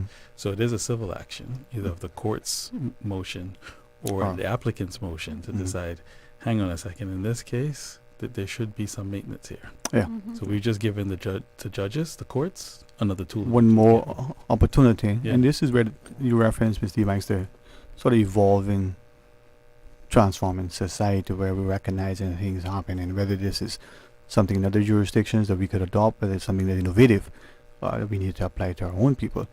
If we're proactive and sensitive, we can see. For absolute clarity, so it doesn't come off as if this was idea. Mm. The family had been pushing for this type of Yeah. amendment, and when we looked at the overseas jurisdictions, particularly in the U.S., that are doing this, Mhm. it was noticeable that some of the jurisdictions did it within children's compensation legislation. Mhm. So we didn't roll out of bed and just think of this as magicians. We like to think we're that good, but we're not that good. Mhm. It really came down to the family championing this and having us study what they were proposing. And they were also working with a very well-known U.S. MPO, Mhm. MAD, called Mothers Against Yes. Drunk Driving, who'd been championing this in various jurisdictions. Yeah. So it'd be interesting. I think they're going to put us in touch with the MPO because Mhm. we might be one or two, I think, jurisdictions outside of the U.S. that this is done. So this is pretty Yeah. historic for Cayman. And to use the right word, I don't know if you intended the pun, but it's sobering. No, I because it also serves as a deterrent. Yeah. If people know that they might have to pay Yeah. if you turn your car into a Yeah. weapon because you got drunk, Yeah. it might sober you. This is, Mr. Pant and I, sometimes we have good exchanges in banter, but this is where using the big brain actually comes in handy, right? I commend his family in their public grief for always being such ardent advocates. And, there's one of the family members, style of civil servant as she is, has done it with such impassioned pleas that it draws you to their cause because it's not about them individually. And I want to say that to share, hopefully not adding to their grief, but to publicly say to them and the wider country, here is an example what can be achieved if you have the forthrightness, the persistence, and the sincerity to pursue it, but also as parliamentarians, policymakers, who are receptive. And that's, Ms. Palmer, where we need to get to. We're more like we suffer similarly, but we don't need to do so in silence. At the end of the day, our differences should not divide. Anyway, before I get accused of campaigning, let me just hold on. To your point, Yes, Dwayne, ma'am. that's what I call people power. Yes, ma'am. And it's something that I Yeah. refer to quite often. I'm glad to see that the community is now Yes. starting to engage in their ability to Mhm. advocate and to correspond with MPs to get the they seek. Yeah, that acts we have to our parliamentarians. The safety in our society is on the threat simply because we're not acknowledging, respecting, promoting, protecting, and preserving it. But with that in mind, share with us, because it isn't just about an impending election. It's about ensuring that what we have is empowering, enriching, but above all, equalizing. And so, end of the day, where are we now? Where are we going? And what should we know? Well, in terms of where we're going, we understand from the adjournment is that the House is adjourned until the 31st of January. And what we understand based on various public utterances, either in the House or in other gatherings, such as the Chamber of Commerce Parliamentary Luncheon, is that there could be, if not already, there could be some pretty significant amendment bills published, potentially for debate at the next meeting starting, as I said, 31 January. If that's the case, that is something for the public to pay deep attention to. To what extent can you give us a preview on what they may be, other than, well, specifically to avoid any unfounded conjecture, and especially the sort of politicizing of some things, given that it's going to be interpreted as, political posturing, given election, April 30th? No, I don't think it's posturing in our case. And we refer to, like I said, several public utterances that seem to indicate that there will be a publishing of the amendments or proposed amendments to the National Conservation Act. And in addition to that, there could be the publishing of a referendum bill. The national in both cases, it does raise the question, which I think is valid public discourse, as to whether or not a minority government should be putting forward pretty heavy or substantial amendments, given that really it's meant to be a caretaker until we get to the election period. Mm-hmm. That's a threshold question that I think the public should grapple with. Right. So yeah, please. Yeah, I mean, that's absolutely right. That's what you would typically expect in a scenario where you have a minority government. They're going to continue doing what's necessary, but avoiding anything else that is potentially controversial. And I think we have had similarly public utterances from other members of the opposition, particularly the official opposition, that they are, as we are, willing to attend, help form quorum, but that's on the basis of the government doing what's necessary and avoiding what is controversial. And they have outlined that publicly, that they're not going to support anything that is that's controversial. So it's kind of interesting that, notwithstanding that, that position that has been articulated, which I think we all, at least most of us on the opposition side, support. The government has nevertheless indicated through different statements, both in Parliament as well as outside at different events, that they want to proceed with these two proposals, which is an amendment to the National Conservation Act, and a bill to deal with a referendum for a cruise port facility. Second issue being the question around decriminalization of marijuana, and the third question being having a state lottery. So how is it that, and why do they feel that they're able to articulate that this is something they're going to do and they're going to bring these bills? The question has to be, well, who on the opposition side has indicated that this is not a controversial matter? Because clearly it is. Yeah. So help us to appreciate controversial matters. Not singular. If a minority government, as we termed it, brings bills, for it to be, to help us to understand, for it to pass, it needs a certain number of people to vote for it on all sides. Is that the case? Well, not so much a certain number of. They have to have the majority. Okay. Right. Not a certain number of votes. Okay. Well, the critical issue is that to have a parliament meeting, you have to be quorate. Okay. And you have to have 10 members. And as of right now, they only have 7 on the government bench.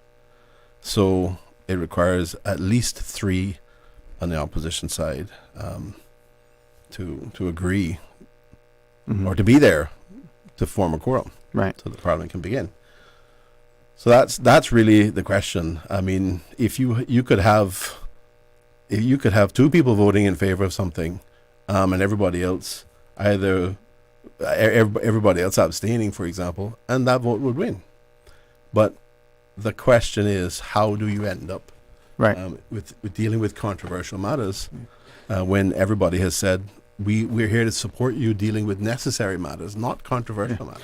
And the reason why I was asking is I'm glad that you referenced this, and it shows increasingly how the Constitution or the operations of our Parliament is so fundamental. So, Mr. Mandan, if I understood, I want to repeat. It's an agreement to have the 10, this is separate and distinct from the Speaker, so that there's a quorum, right?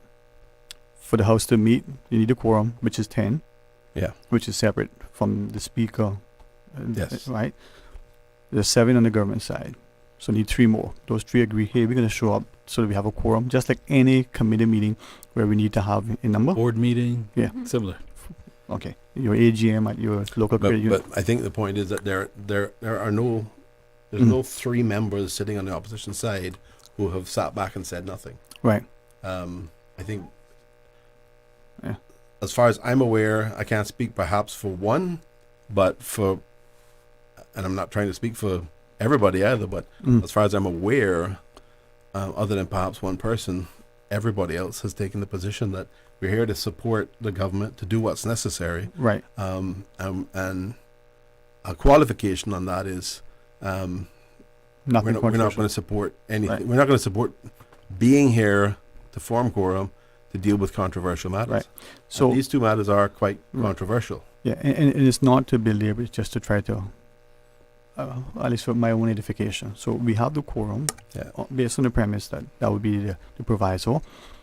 These bills brought by the government, and if they're brought, because we haven't seen them published yet. Yeah. But going on the premise that they're brought,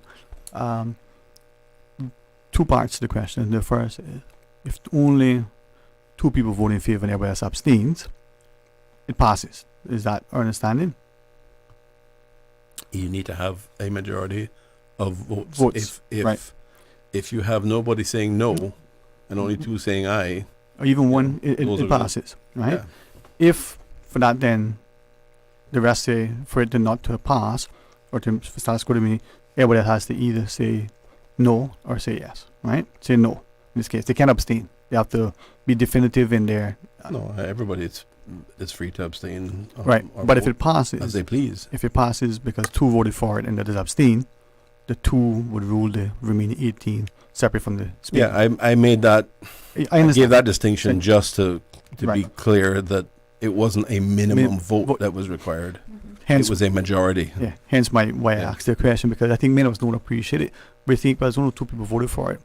Yeah, but that was the 2 who said yes. It wouldn't reflect well on the Parliament. Right. So the rest of the sitting MPs would have to either, if they are opposed to it, they can't abstain. They have to say no. If they're against it, they're against it. I mean, right. A no is a no is a no. No is a no. Okay. Well, then with that, we can't. And the reason why I'm asking, I had a discussion with someone this earlier. They said, well, the government can bring whatever bills they want, but everybody else have to have a say. The municipality you've identified that if only 2 people say yes and others say no, the 2 rules the remainder. Is that the premise? But I think the important thing to remember is that Parliament is going to be operated by a minority government, which cannot, in and of itself, call Parliament because they do not have the numbers to form the quorum. Right.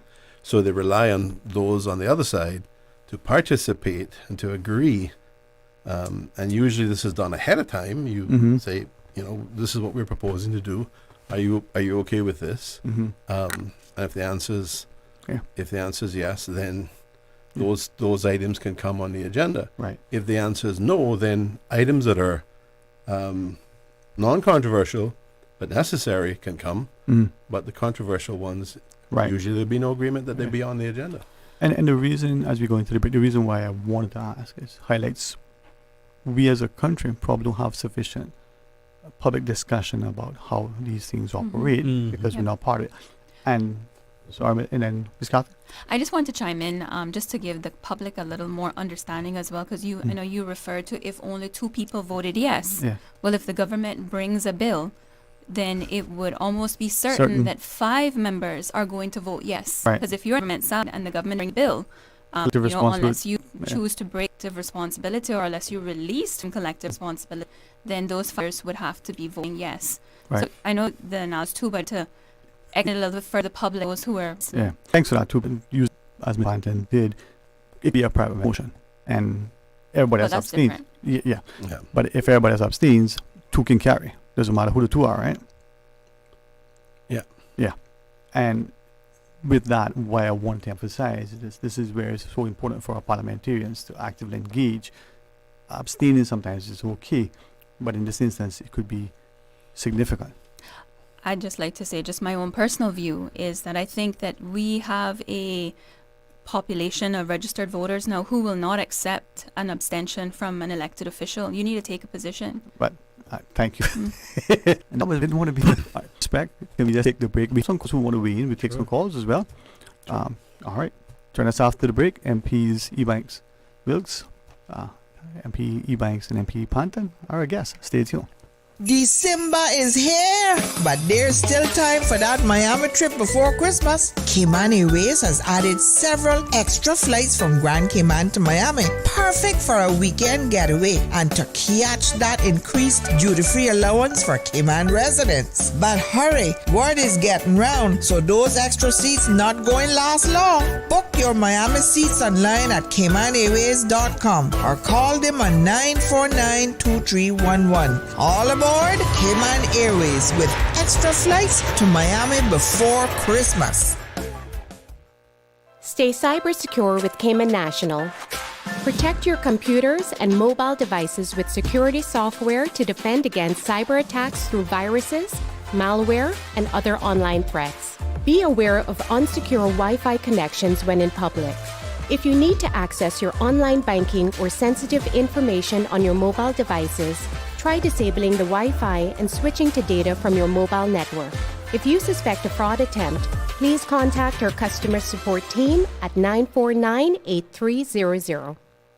Did you know that Doctors Hospital provides urgent care services 24 hours a day, 7 days a week? And Doctors Hospital's urgent care physicians have access to the most advanced MRI and CT imaging in the Caribbean, providing reliable diagnostics when you need it most. When you need quality urgent care for an illness or injury, Doctors Hospital is here for you 24/7. Whether it's a migraine, chest or abdominal pain, shortness of breath, broken bones, or another urgent need, Doctors Hospital at the top of Walker's Road. Urgent care right now. Explore your history. Explore your land. Explore your sister islands. The ultimate staycation experience. Your culture, your freedom. The land that time forgot isn't gone. It's your sister islands. Discover all that our sister islands have to offer. Ho, ho, ho!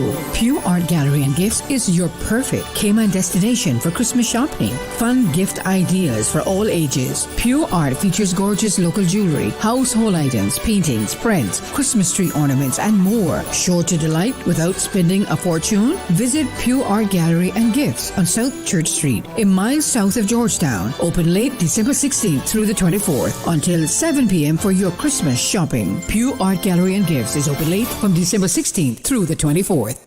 Looking for the perfect gift this holiday season? Look no further than Brand Source Home Gallery. From barbecue grills and pizza ovens to wine cellars, beverage centers, under-counter refrigerators, and ice makers, indoor or outdoor, we've got something for everyone on your list. And here's the best part. Enjoy 15% off all these amazing gifts from top brands, guaranteed to fit your budget. Don't wait. Stock is ready for pickup so you can give the gift of wine and dine this holiday season. But hurry. Sale ends December 31st. Visit Brand Source Home Gallery, Dorsey Drive, Industrial Park. Call us at 623-5000. Ho, ho, ho! Santa here, letting you know that I can't wait to see you all at my grotto at Bayshore Mall. I will be there with my friends from Kirk Freeport from Thursday the 19th December right up until Christmas Eve. Check KirkFreeport.com to see my daily schedule. I will be in my grotto in the afternoon each day, but earlier on Christmas Eve, Santa will have a special gift and sweet treats for every boy and girl, and Christmas music filling the air. Merry Christmas! See you soon at Bayshore Mall. Love, Santa and everyone at Kirk Freeport. Information, entertainment, inspiration. Covering Grand Cayman, Little Cayman, Cayman Brac. Since 1976 till now. Radio Cayman in the Cayman Islands. From Radio Cayman's newsroom, this is Headlines. The headline news is brought to you by Kirk Market. The Fairweather Foundation, a non-profit organization dedicated to preserving maritime heritage and culture in the Cayman Islands, has received some much-needed wind in its sails, bolstering efforts to preserve a vital piece of Cayman's maritime history thanks to a financial donation from DART. The foundation's mission came to life after the SV Fairweather, the last Caymanian-built sailing schooner, was found to be still afloat in 2021 on the other side of the Atlantic. Good afternoon, I'm Dion Anglin with your headlines and news elsewhere. A teacher and a teenage student have been identified as the two victims killed in a school shooting in Wisconsin. 42-year-old Erin West and 14-year-old Ruby Vergara were shot on Monday morning at a private Christian school in Madison. The Dane County Medical Examiner's Office said they were pronounced dead at the scene. Investigators are still trying to establish why the suspect, 15-year-old Natalie Rupno, opened fire on schoolmates and staff before turning the gun on herself. And the Prince and Princess of Wales have revealed a Christmas card with a personal significance using a picture taken from the video released when Catherine announced the end of her chemotherapy.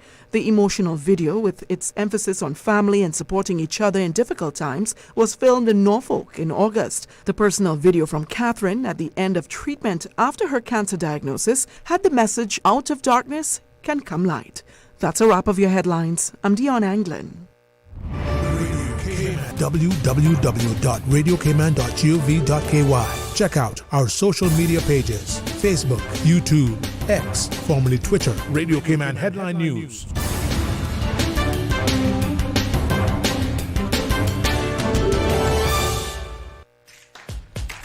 You can now renew your driver's license or motor vehicle license online, and you don't need an ESID number. It's as easy as 1, 2, 3. Visit www.dvdl.gov.ky. Kirk Market's 12 Days of Gift Cards is back. Each day, 12 lucky customers will win a $100 Kirk Market gift card just for shopping at Kirk Market. Ho, ho, ho! You heard that right. Every day for 12 days with 12 lucky winners each day. Come in December 11th through the 24th and shop. You could win. And there's no minimum required. It's that easy. It's Kirk Market's 12 Days of Gift Cards. December 11th through the 24th. The countdown to Christmas is on at Kirk Market.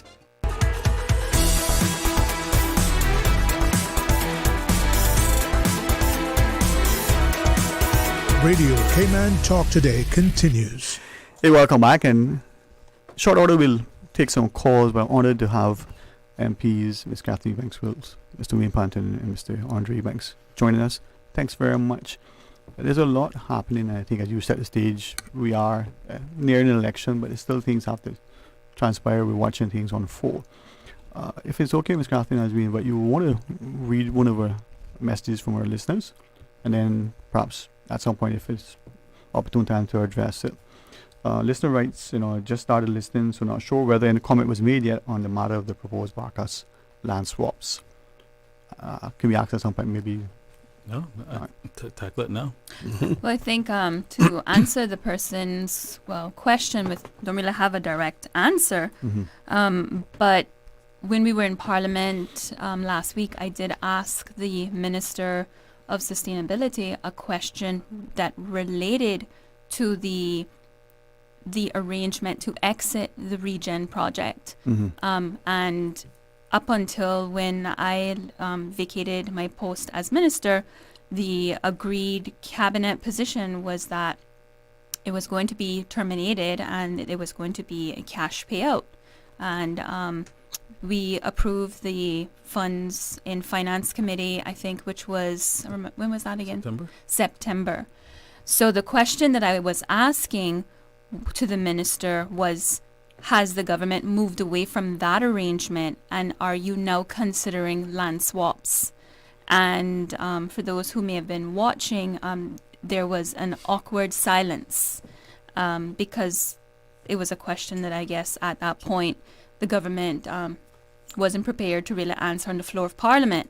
However, since the meeting of Parliament now, there's a statement that's been issued by the government confirming that there is a memorandum of understanding with the DART organization relating to land swaps.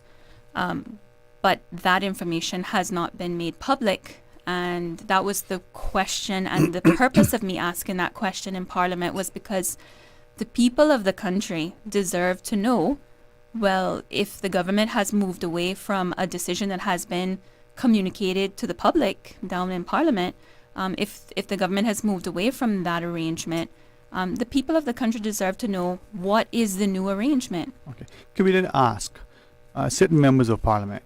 I mean, you are the lawmakers of our land, and the ultimate arbiters of much that is decided in the country, right? From how our expenses are allocated to an extent. Two things. One, has that either in the caucus or cabinet, to the extent you can share, the land swaps been a discussion, a decision, even in sort of part of while you were there as a member of parliament, sitting in the caucus or cabinet? Well, I was the speaker for quite some time. Mm-hmm. So I wasn't privy to a lot of the discussions that took place in cabinet for most of the term. I mean, but I don't know. Mr. Planton, what about you? No. I mean, I can correctly say that there were discussions with our group about some sort of land arrangement. Particularly within caucus and cabinet amongst those present there, that government would entertain, suggest, ask, otherwise offer any of the legal words that would use that would say this is something we might think about. But the more substantive point is proposals come in all the time. What was communicated in the decision of cabinet, which then instructed the minister to go to parliament and confirm to the country, is that the contract would come to an end on the 31st of October, and it would be, if there were any preliminary or setup costs, they'd be paid in cash.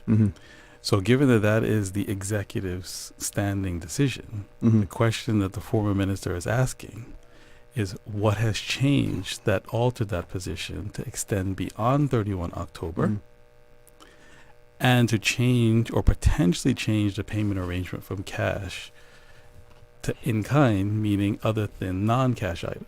Land or otherwise. That's the part that the minister was seeking to have the minister explain with her parliamentary question, right, which was met with, well, these are still ongoing discussions. Okay. So it's okay to do that when it's two private companies and we decide if you Fosters and I'm Kirk's, how are we going to settle this behind closed doors? But this is public funds. This is public lands. Right. So what has altered the arrangement that was articulated by the minister in Parliament? Was that, when was the month that you had made that articulation about? I think it was in the May sitting. We had a May sitting, right? Yeah, there was a So summer June. May or Yeah, June. June. I think it might have been June. And I think that her statement, the minister, Catherine's statement at the time as minister, was as a result of, perhaps it was a coincidence, but I had filed a private member's question on what the position was, what the state of affairs were in relation to region, and she responded at the time that she was going to issue a statement. So it's okay. Right. She then had the opportunity to issue the statement, which was a confirmation that the government had decided to withdraw from the negotiations on the region project, and that would then trigger the various payments and settlements and stuff that Catherine was speaking about on this occasion when she was asking these questions. And it's actually twofold. So you're right. It was because of the parliamentary question that you had submitted. In addition to that, I think it was a week prior, or maybe 2 weeks prior, there was a press conference where the Premier was asked the question by one of the media representatives. And she indicated that she was going to task the minister with advising the public on what was going on. So obviously, the public needed to know what cabinet had already decided on. So which then was done. So the substantive question to the public now is what's altered that? Right. And since I think Mr. Ebanks, you referenced that it is public funds, public lands, it's not two private entities. That's why we're asking. We know, as Minister then what Mr. Ebanks has shared. That's why we're asking: was there any intimation at all that government, in any capacity, caucus, cabinet, otherwise, would consider or entertain or suggest or invite land swaps other than what is now come? Not that I'm aware of. I've heard proposals. Yeah. I've heard proposals. And a lot of those proposals aren't new. Right. But what was determined is that, okay, put all those to the side. Okay. This is the amount that is going to be outstanding to settle this. Okay. Let us pay this and remove the country from the agreement. So almost $2 billion of whichever was. Right. Okay. And the reason why I'm asking, because I think we've all heard proposals, and may have seen or not seen, but we understand where we are now, so we want to know what we're doing. And that's not unusual because no matter what the subject matter is, people chuck in proposals to caucus and cabinet all the time. Yeah. But at the end of the day, you have to hash it out as a group and decide what's in the best interest of the country. So the question I think it bears repeating is, since that hashing out has occurred and a decision was made that 31 October would be the end date and to pay in cash, what's changed and why? Okay. I'll tell you what sorry. Go ahead. Yeah. And then the extension of that question is, if it is going to turn into land, I think the public should have some say into that. How much is this worth? What kind of consultations will occur? What's the value to the country if those were to exchange hands? And for that to be done with a minority government, I think raises some questions. Yeah. So one of the things that I found very telling about the circumstances around Catherine putting the question to the minister and the minister's reaction or non-response was, that was a very, very awkward silence, and some muttering at the end of it about, I'm confused, I don't really understand the question, or something like that. What I found very, very telling about that was, in hindsight, we now have an announcement of an MOU. Well, if they were discussing the MOU at that time, would it not have been reasonable for the ministers to simply say, we're working on, or we're in discussions about an MOU to address a range of issues around this. Okay. To be caught like a deer in the headlights and be stumbling and saying nothing of any substance suggests to me that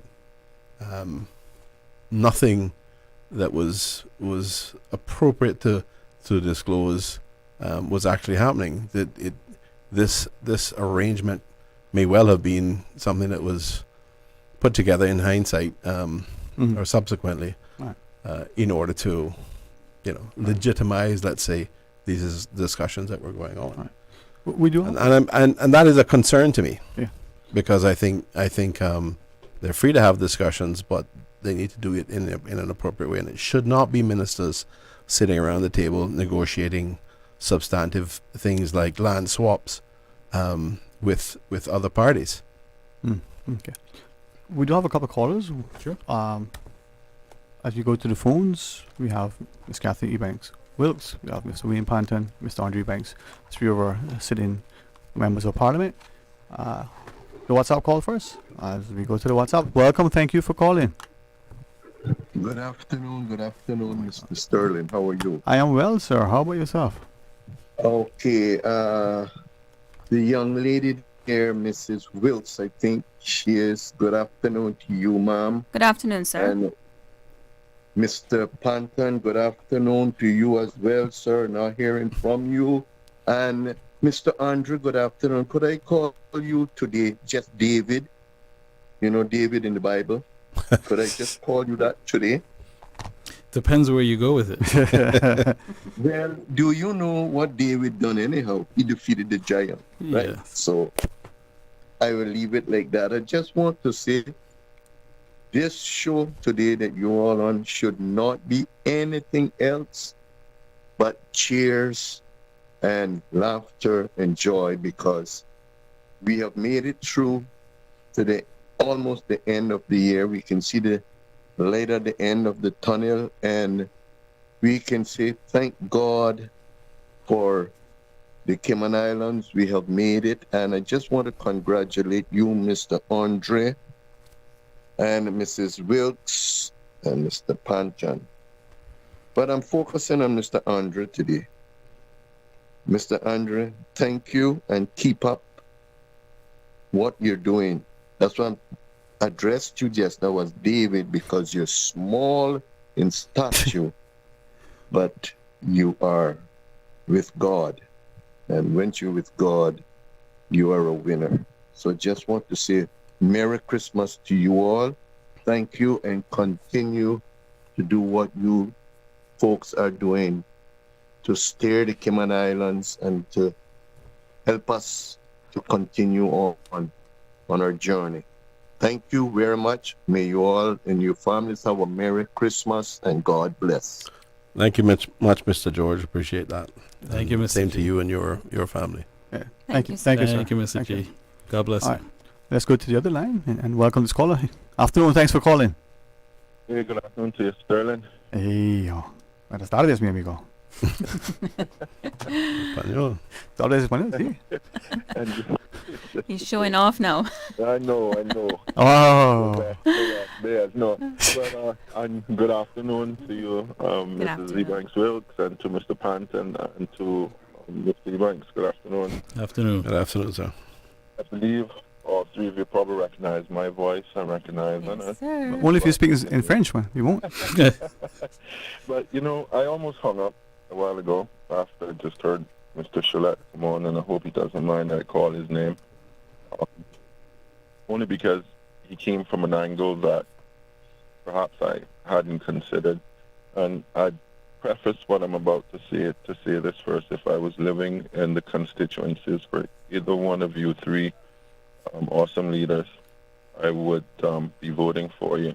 Unfortunately, I do not. But I certainly can encourage people that live in my constituent and live in your constituencies to do just that. So what I'm about to say is perhaps not so much to you, although you can take what you want from it. Sterling, I can't help. I did not. What I'm about to say also, I did not know that you were going to have on those three members, but I was planning on calling you anyway because today was the first day I've been off in a long time. Okay, well, we did announce it earlier, so I do apologize. Yeah, I didn't hear that. Okay. So I just want you to know. I just want them to know that as well. Uh-huh. I could not help but to. This is what I was going to say, and then them coming in actually just compounded it. I'm a Caymanian who have been driving home most evenings and have been privy to the last sitting of the House. And I must tell you that I was getting angry in my car as I was driving home. I was not very happy, and it has nothing to do particularly to do with the bills that were before the House that the former member that's before you now, Mr. Ebanks, Andre, brought to do with our social kind of development needs and strengthening our legislation around there. And probably even so to do with the revenue enhancements that we were trying to deal with or got done for the financial services industry. It had to do probably with a lot of the private member motions and some of the wrangling surrounding them, as important as they are or were. And that's probably why I was so upset, because I was thinking we're 4 months out from an election, and our leaders are deciding that these things are just when they need to be dealt with. I mean, it was almost patronizing, although that's probably not the right word now, because unless you want to look at it that we're the voters, so we have the strength in the final straw. But it was angering. You mean our leaders didn't know that these things were needed before now? Things that, as a Caymanian, let me just, Mr. Andre likes to talk about, let's set the example. I was one of them that was cheering for the current administration, or what's left of it. When we formed it, we had, for the first time, a government, for all intents and purposes, that was independently led, at least so we thought. Independent thinkers, independent leaders, who were not given into big business and the whole nine, and try to get away from that and help the Caymanian people to just prosper in their own country. And for everything that's happened, it doesn't matter even why it happened. I mean, God bless Mr. Ponton. I was saddened to see him go. And he's probably gone because he was a leader who saw the importance of one thing of all, our environment, and how critical that is for our way forward.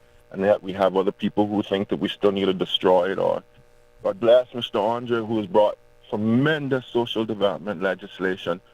And this last wrangling, I don't know how that all plays out. And you, Mr. Ebanks Wilkes, who's been an amazing House Speaker. And then, of course, they brought you into the ministry because you stood your ground on principle. But it doesn't matter why that all happened. The reality is that now we're left with potentially what are we going to be choosing in the next 4 years again, back to big business? Because people are now frustrated and think that it's not worth going independent because we know that's already started out there in the whole entire spiel of things. You need to have the parliamentary democracy model and the whole nine. Yes, we understand all those things. I'm just saddened by it all. I'm saddened when I heard them talk about things that I know that should have been done from a long time ago. And you know the worst part in some of it is that those private members' motions are just that, private members' motions, accepted by the government, goes on the shelf, and may never get tended to. I was shocked that they were bringing back, for example, talking about not having expats fishing. I thought that was done a long time ago. I mean, what happened that didn't take place before? Did we change it? Did I miss something? It was frustrating, guys, and it has nothing, again, to do with the three of you members that are in there. I'm giving you my soul this afternoon because that's how I feel. And so I'll just leave you with this. God bless you all. I pray that the people of Caymanians are just, that they can see through the smoking mirrors and really take a step back, Yes, sir. I'd like for it to be more joyful. I'll leave you all with that, but God bless you. Have a God bless, man. Thank you, sir. Thank you. Thank you. God bless. Thank you, brother. We got two WhatsApp messages we'll read at some point in relation to that land swap, but certainly would. Can I just chime in really Yes, ma'am. quickly? Yes, ma'am. I really felt that caller, and I know the voice. And I just wanted to say that it goes back to what I was saying to you earlier. Yes, ma'am. What the caller was expressing as it relates to what he heard in Parliament with some of the debate, it shows that the old way of politics cannot continue in this country because we have an educated population, people who understand that certain things that are said at this stage is, I said it when I was down there in Parliament, very few of us got up and debated some of those motions because at this stage it's a grandstand opportunity. It sounds good to the voters. We care about these issues, but we're a couple of months away from the election. Let's be realistic. What can really be done now? So I just want to say to the caller that you've sort of solidified what I've been thinking, which is that people are listening and they do appreciate timing and they see what's really going on in the House and with members. Thank you. We got a last break to take, but when we come back, we can chat some more. Okay. Right. Thank you guys very much. And to our listeners, please stay tuned. Join us right after. Stay cyber secure with Cayman National. Here are a few tips that will benefit you. Ensure to log out completely when you finish any online banking activities.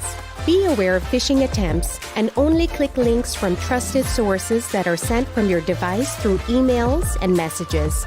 Remember, Cayman National will never ask you for your credentials.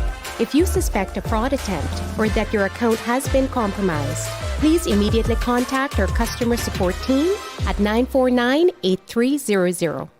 Freedom, Cayman Brack. Freedom, Little Cayman. Soft breezes, blue waters, no traffic. Unwind and rejuvenate your mind, body, and soul. Sister Island Staycations, a taste of freedom. Discover all that our sister islands have to offer. Accidents and illnesses can strike without warning. Ouch! When it comes to urgent care, every second counts. At Doctors Hospital, we have a dedicated team of experienced doctors and nursing staff available to you 24 hours a day, 7 days a week. Don't waste time in an overcrowded emergency room when you need urgent care. Whether it's a broken bone, a severe infection, or a sudden illness, trust in Doctors Hospital's unwavering dedication to providing the best immediate care. For complete urgent care when you need it the most, choose Doctors Hospital, located in Georgetown, 16 Middle Road. Kay's Fine Jewelry, luxury with a family touch. This holiday season, make memories sparkle with Kay's Fine Jewelry. From diamond rings to their Caribbean-inspired turtle collection, find gifts as unique as our beautiful Cayman Islands. Enjoy a beverage with your holiday shopping and find out why Kay's Fine Jewelry is ranked #1 for shopping in the Caribbean. Take advantage of exclusive holiday discounts on engagement rings, men's jewelry, their iconic Flexi jewelry collection, or explore their luxurious watch selection featuring top brands like Hamilton and Rado. This holiday season, Shop Kay's Fine Jewelry, where luxury meets the heart of the Caribbean. Kay's Fine Jewelry, located on Albert Panton Street, across from the House of Parliament. Now, more than ever, supporting your immune system is crucial to helping your body fight off illnesses like the common cold, the flu, and COVID-19. At ValueMed Pharmacy on Walkers Road and in Buttontown, we carry all the essential vitamins and minerals to help support your immune system and improve your overall health. Some of our top immunity support picks are vitamin C, vitamin D, zinc, elderberry, and quercetin are the popular 7-in-1 immunity support. Our pharmacists are always on hand to help guide you and answer any questions. Visit ValueMed Pharmacy on Walkers Road or Buttontown. Live happy, live healthy with ValueMed Pharmacy. Reflections annual countdown to Christmas sale is on now. Ladies, save 50 to 75% off selected fashion clothing, selected Adidas, Puma, and Nike sneakers discounted from 25 to 50% off. Make your gift giving super easy this year by getting Reflections gift certificates for everyone on your list. Converse kicks starting at $25 and bargains galore throughout the store. Guys, cargo pants, big and tall, $5.50. Levi's and selected Docker pants, 25% off. Every purchase above $49 at Reflections gives you the opportunity to win 2 free tickets to any Cayman Airways destination of your choice. Open Monday to Thursday, 9 a.m. till 8 p.m. and Friday and Saturday, 9 a.m. until 9 p.m. Shop Reflections on Shen Road beside the Mango Tree. See yourself in Reflections. Reflections, always driving down prices. The holidays wouldn't be the same without a little boom from Fireworks Limited. Cayman's biggest firework discount megastore is now open behind Massive Equipment in Industrial Park. Fireworks Limited has a megastore full of new fireworks and offers huge volume discounts. Stock up early and save big on the widest variety on island. Fireworks Limited is behind Massive in Industrial Park with tons of parking. Open until 6 p.m. every night and until 9 p.m. on December 24th and 31st. Closed on Sundays. Check out fireworkslimited.com. Boom! Radio Cayman's Talk Today.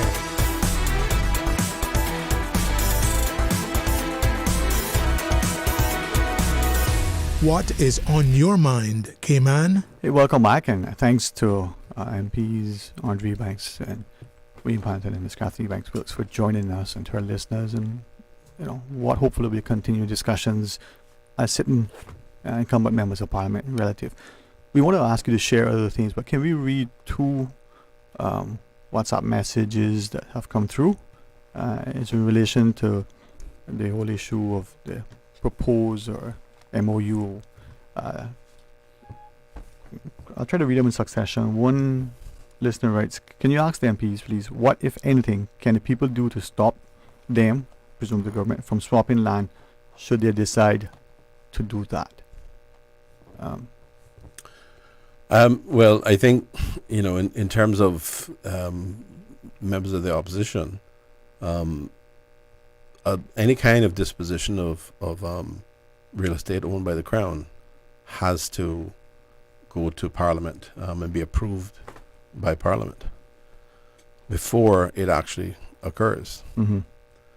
So that is the opportunity then to debate the issue and to voice objections, to demand answers as to why and where and how and all those relevant issues. But yes, that's the answer. We have the ability to do that. The problem is that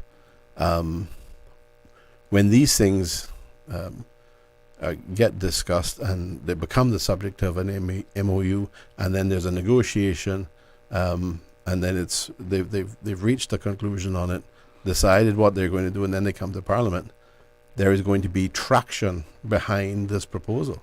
Mm-hmm. And there's going to be a reluctance of the government to concede anything. So it becomes a real battle then to demand answers and to, if we don't support it, prevent them from doing it. Because remember, they just need a majority to get it approved. Okay. It's not a special majority that's needed. Yeah, just a simple majority. But in the meantime, what the constituents can do is write to all of their MPs to find out the information before we get to that stage. Mm-hmm. So which specific pieces? What are they valued? What's the government getting in return? all of those details should have some sort of airing.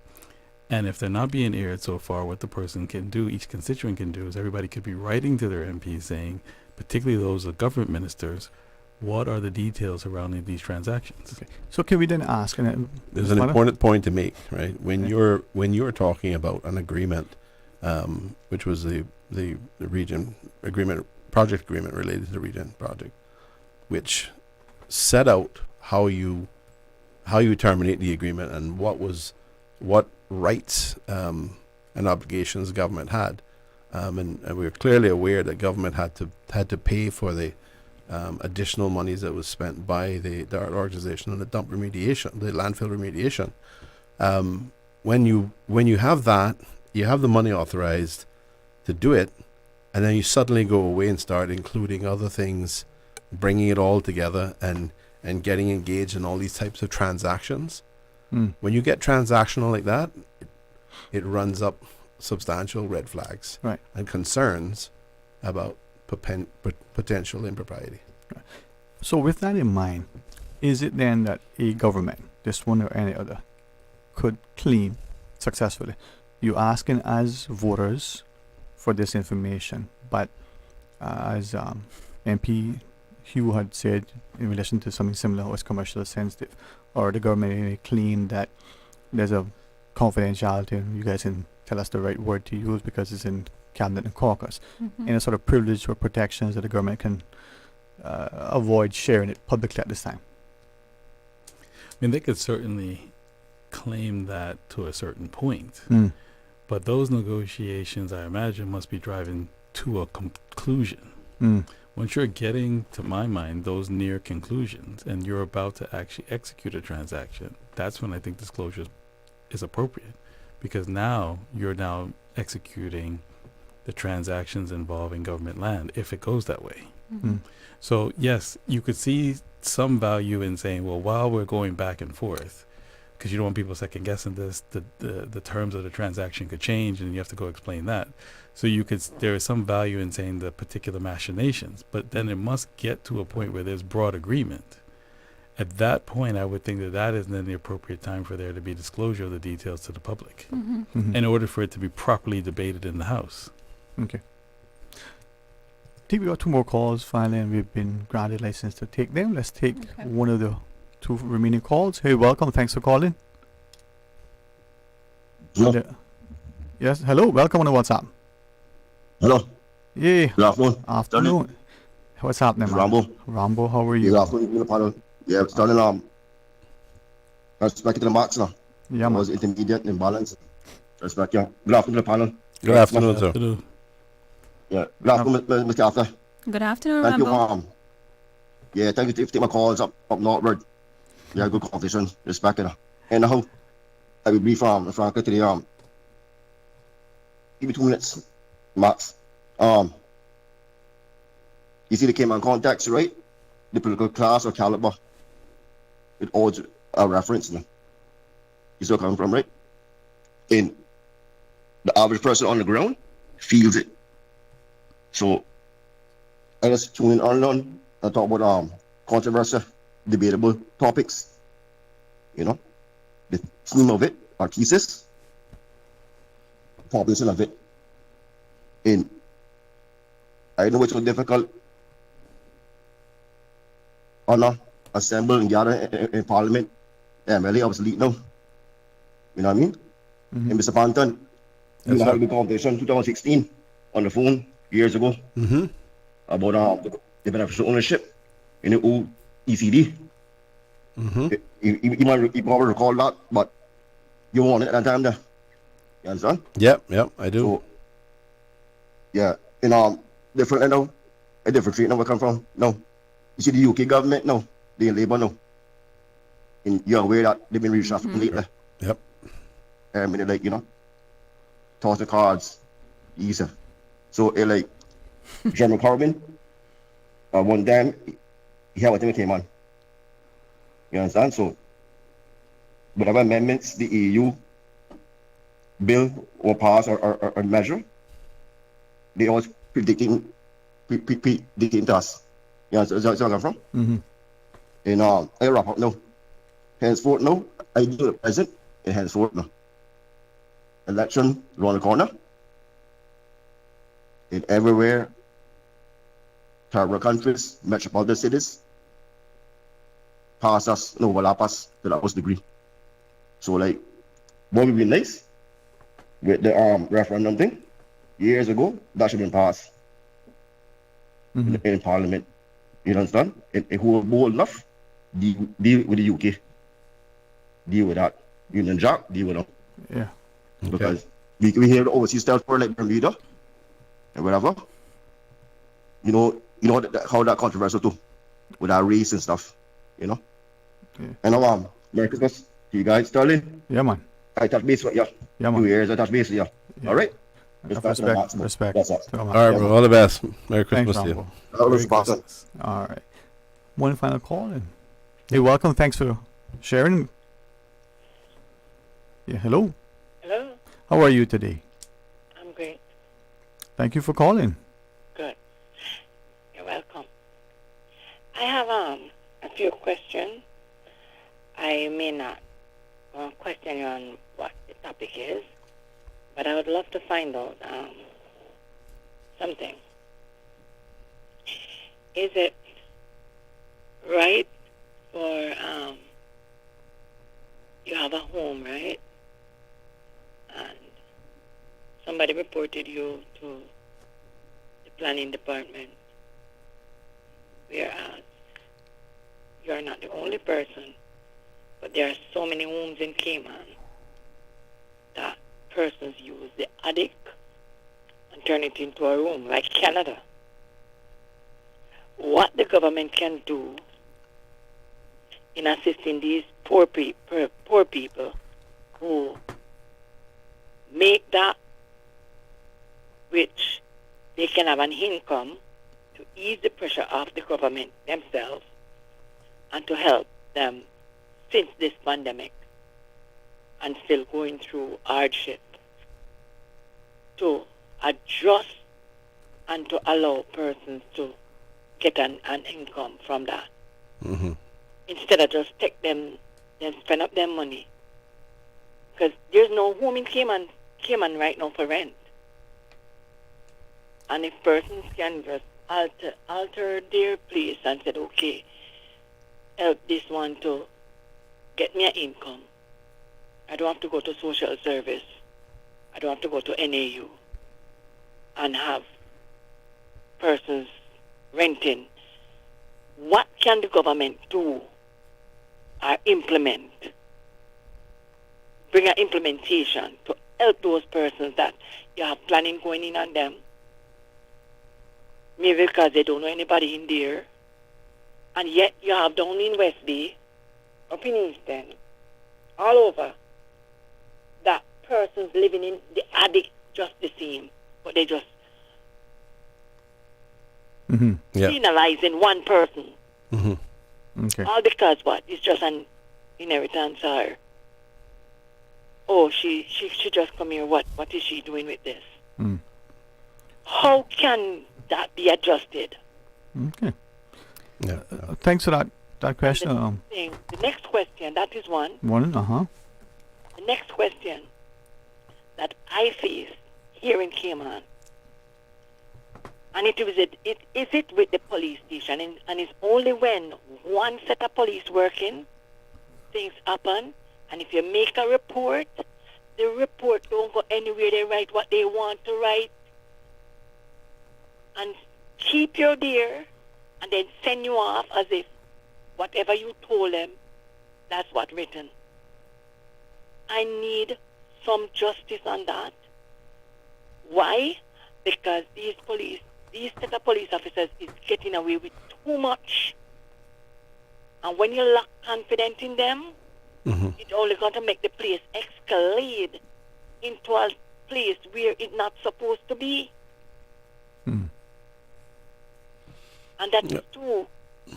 3, what can the government do to persons who uses you as a passport to get here in the island, and when they reach in less than 2-3 days, they don't want to work for you because they don't have who they want to work for? and make you spend up all your money, your hopes high, and nothing done. And then you hear they bring in their friends. So can we just clarify on that one? Are you saying that you obtain a work permit for someone, you paid for them to travel to the country, to Cayman, Yes. and then once they arrive here, somehow they already have their plans.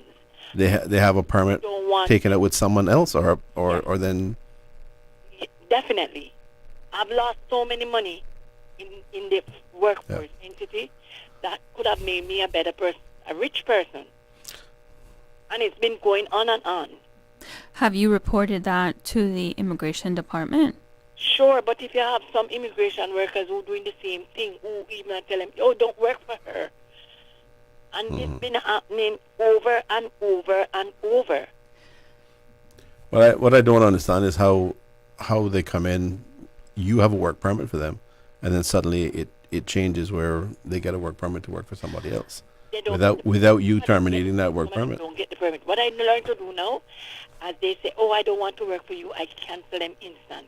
But yet they're already prepared to work for somebody else.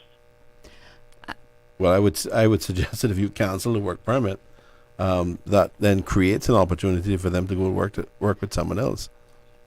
I do see where the caller is coming from, because I know that I have heard, since being a minister, more in the corporate world, where you have firms recruiting someone to come to Grand Cayman to work at a firm, and then by the time they get here, we heard about it a lot during COVID.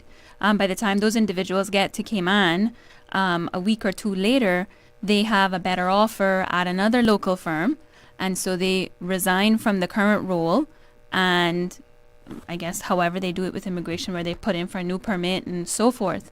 So that is an area that probably could, there could be some legislative reform to have some sort of a non-competition clause or something, that if you're coming on a work permit for someone, you can't switch and move to a new employer for, I don't know what sort of human rights you'd be, it's something to look into, but of course with everything you have to think about the Constitution and the Bill of Rights and how that would impact an individual. And for now, I hear the caller's concern, and all I can say is I think you just need to continue to report it. And Mr. Warren and Mr. Ebanks, together with Mr. Ebanks Wills, this is where the country's business is at hand, and maybe unsuspecting public unaware of how much from the significant large scale things to what seemingly maybe on an individual scale affects and impacts the quality of life, the standard of living, but the safety and security of the country. Maybe as a country we're not fully aware of all that's happening. So would you see, Max? I just wanted to say, I wanted to answer the caller. I know she raised the point about planning as well, in terms of Caymanians and residents that want to, I guess, build on to their homes or modify their homes in order to find some sort of income so that they can be more self-sustainable, and that was then that the minister had something that the minister was looking into. But just to say, as be mindful of just making modifications without having some sort of work in place, because one of the things that we can pride ourselves in the Cayman Islands now is the fact that we have things that are structurally sound. Thanks to Ivan, I think a lot of our laws, our requirements have been modified. Is that correct, Mr. Panton? Well, I think they've evolved over time, but we have had very strong building codes and standards for construction for some time, even before Ivan, which I think obviously put us in a good position being subjected to Ivan. As bad as it was, it could have been a lot worse. But yeah, I understood her to be saying she wasn't building on to the building; she was just converting an attic space. But it raises similar issues, right? It's there are safety related issues. There are quality of there's a potential for harm for somebody in spaces living in spaces that wasn't designed for that. So I think the point that she wants to make is that there should be some sort of more straightforward process for them to get planning approval to modify their homes to provide, the accommodation in different ways. It used to be that you could change your building footprint by, I think, up to about 10% of the overall space without specifically getting planning approval. Of course, it was subject to all the usual building control stuff, and that shouldn't change because those are the areas that provide safety and security for people, because that you should never concede those types of things. Mm-hmm. But I think what she was saying was there needs to be some other kind of process. And to be honest, I think that's a fair comment. We need to have a process which facilitates in an easier way the conversion of spaces to provide additional housing. We all clearly understand the challenges around housing. And Ms. Cathy spoke about the minister dealing with the Minister for Housing, dealing with some policy changes. Before I left, we had a ministerial task force cross-ministry task force on housing, because we recognized the challenges and that we needed solutions. That report was approved by Cabinet. It contains 27 different recommendations, recognizing the various challenges from supply side to demand side, and making various recommendations as to how to improve the availability of housing. That was never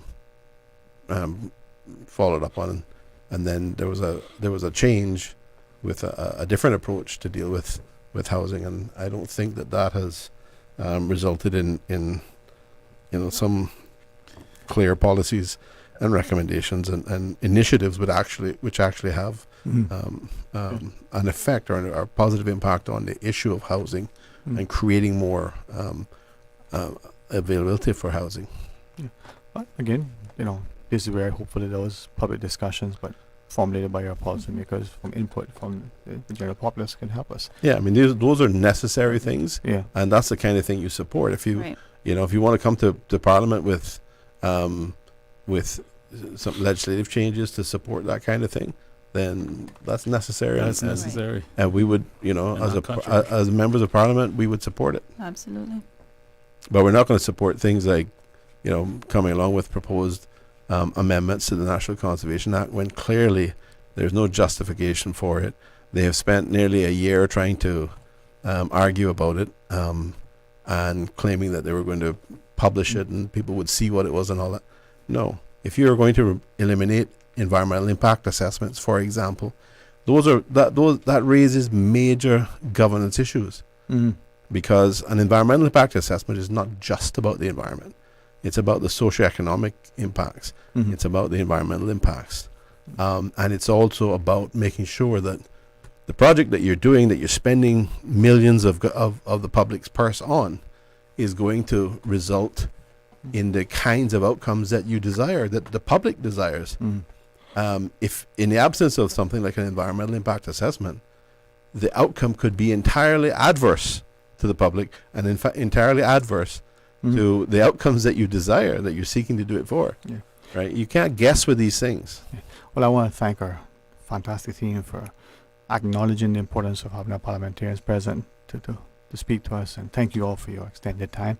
Yeah. I'll take whatever falls this way that we've gone over a bit, because look at my muscular stature. But thank you all. Mr. Ebanks, do you wish to make just one quick point? Yes, sir. That was the last point that the lady last caller made. Yeah.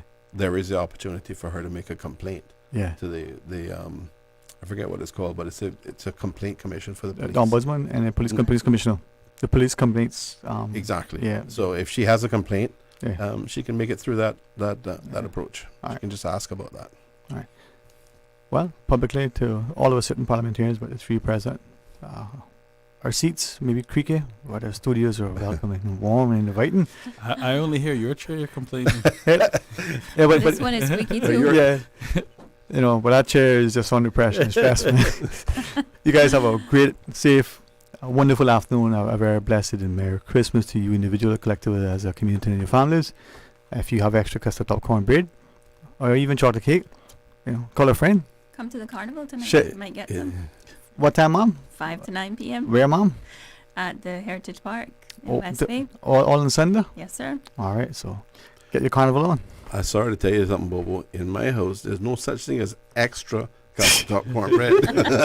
That's all spoken for. Yeah, chuck up, let me go. Don't worry, man. I know, right? But yeah, I mean, I'll just quickly say Merry Christmas to everybody, and thank you for the opportunity to be here. It's been a while, but I'm you know, it's a very familiar environment, and I'm very happy to be able to engage and spend time with you. Well, thank you very much. I take that as a personal compliment, but I know that's because of the wonderful accommodation from Ms. Norma Pollard and the entire team here. We are incredibly grateful to live in a fantastic country where elected members come in and we ensure that we can speak with candor but absolute respect. So thank you all very, very much. Thank you. Too, Dwayne. All right. Thanks. Jesus, greetings to all. Yeah. Mr. Carl, thank you, sir. Any requests for songs, people? Let there be custard top, cornbread for all. Share your chocolate with me. Smile. Until tomorrow, my friends. I don't know. Is it Friday tomorrow? We'll join Mr. Art as he has his final show for the year. I'll come back for a talk today right after the midday news. I may have something for you. I don't know. I might. We'll see. Until tomorrow, we'll find out. God bless. Talk Today is brought to you by Subway, open 24 hours in Countryside, Anderson Square in Georgetown, and Centennial Towers in West Bay. And by the Ministry of District Administration. Explore your history, explore your land, explore your sister islands. And Cayman Airways. Call them on 949-2311 to book your nonstop flights to Los Angeles and Panama. And Doctors Hospital. Peace of mind is important when life happens. Doctors Hospital.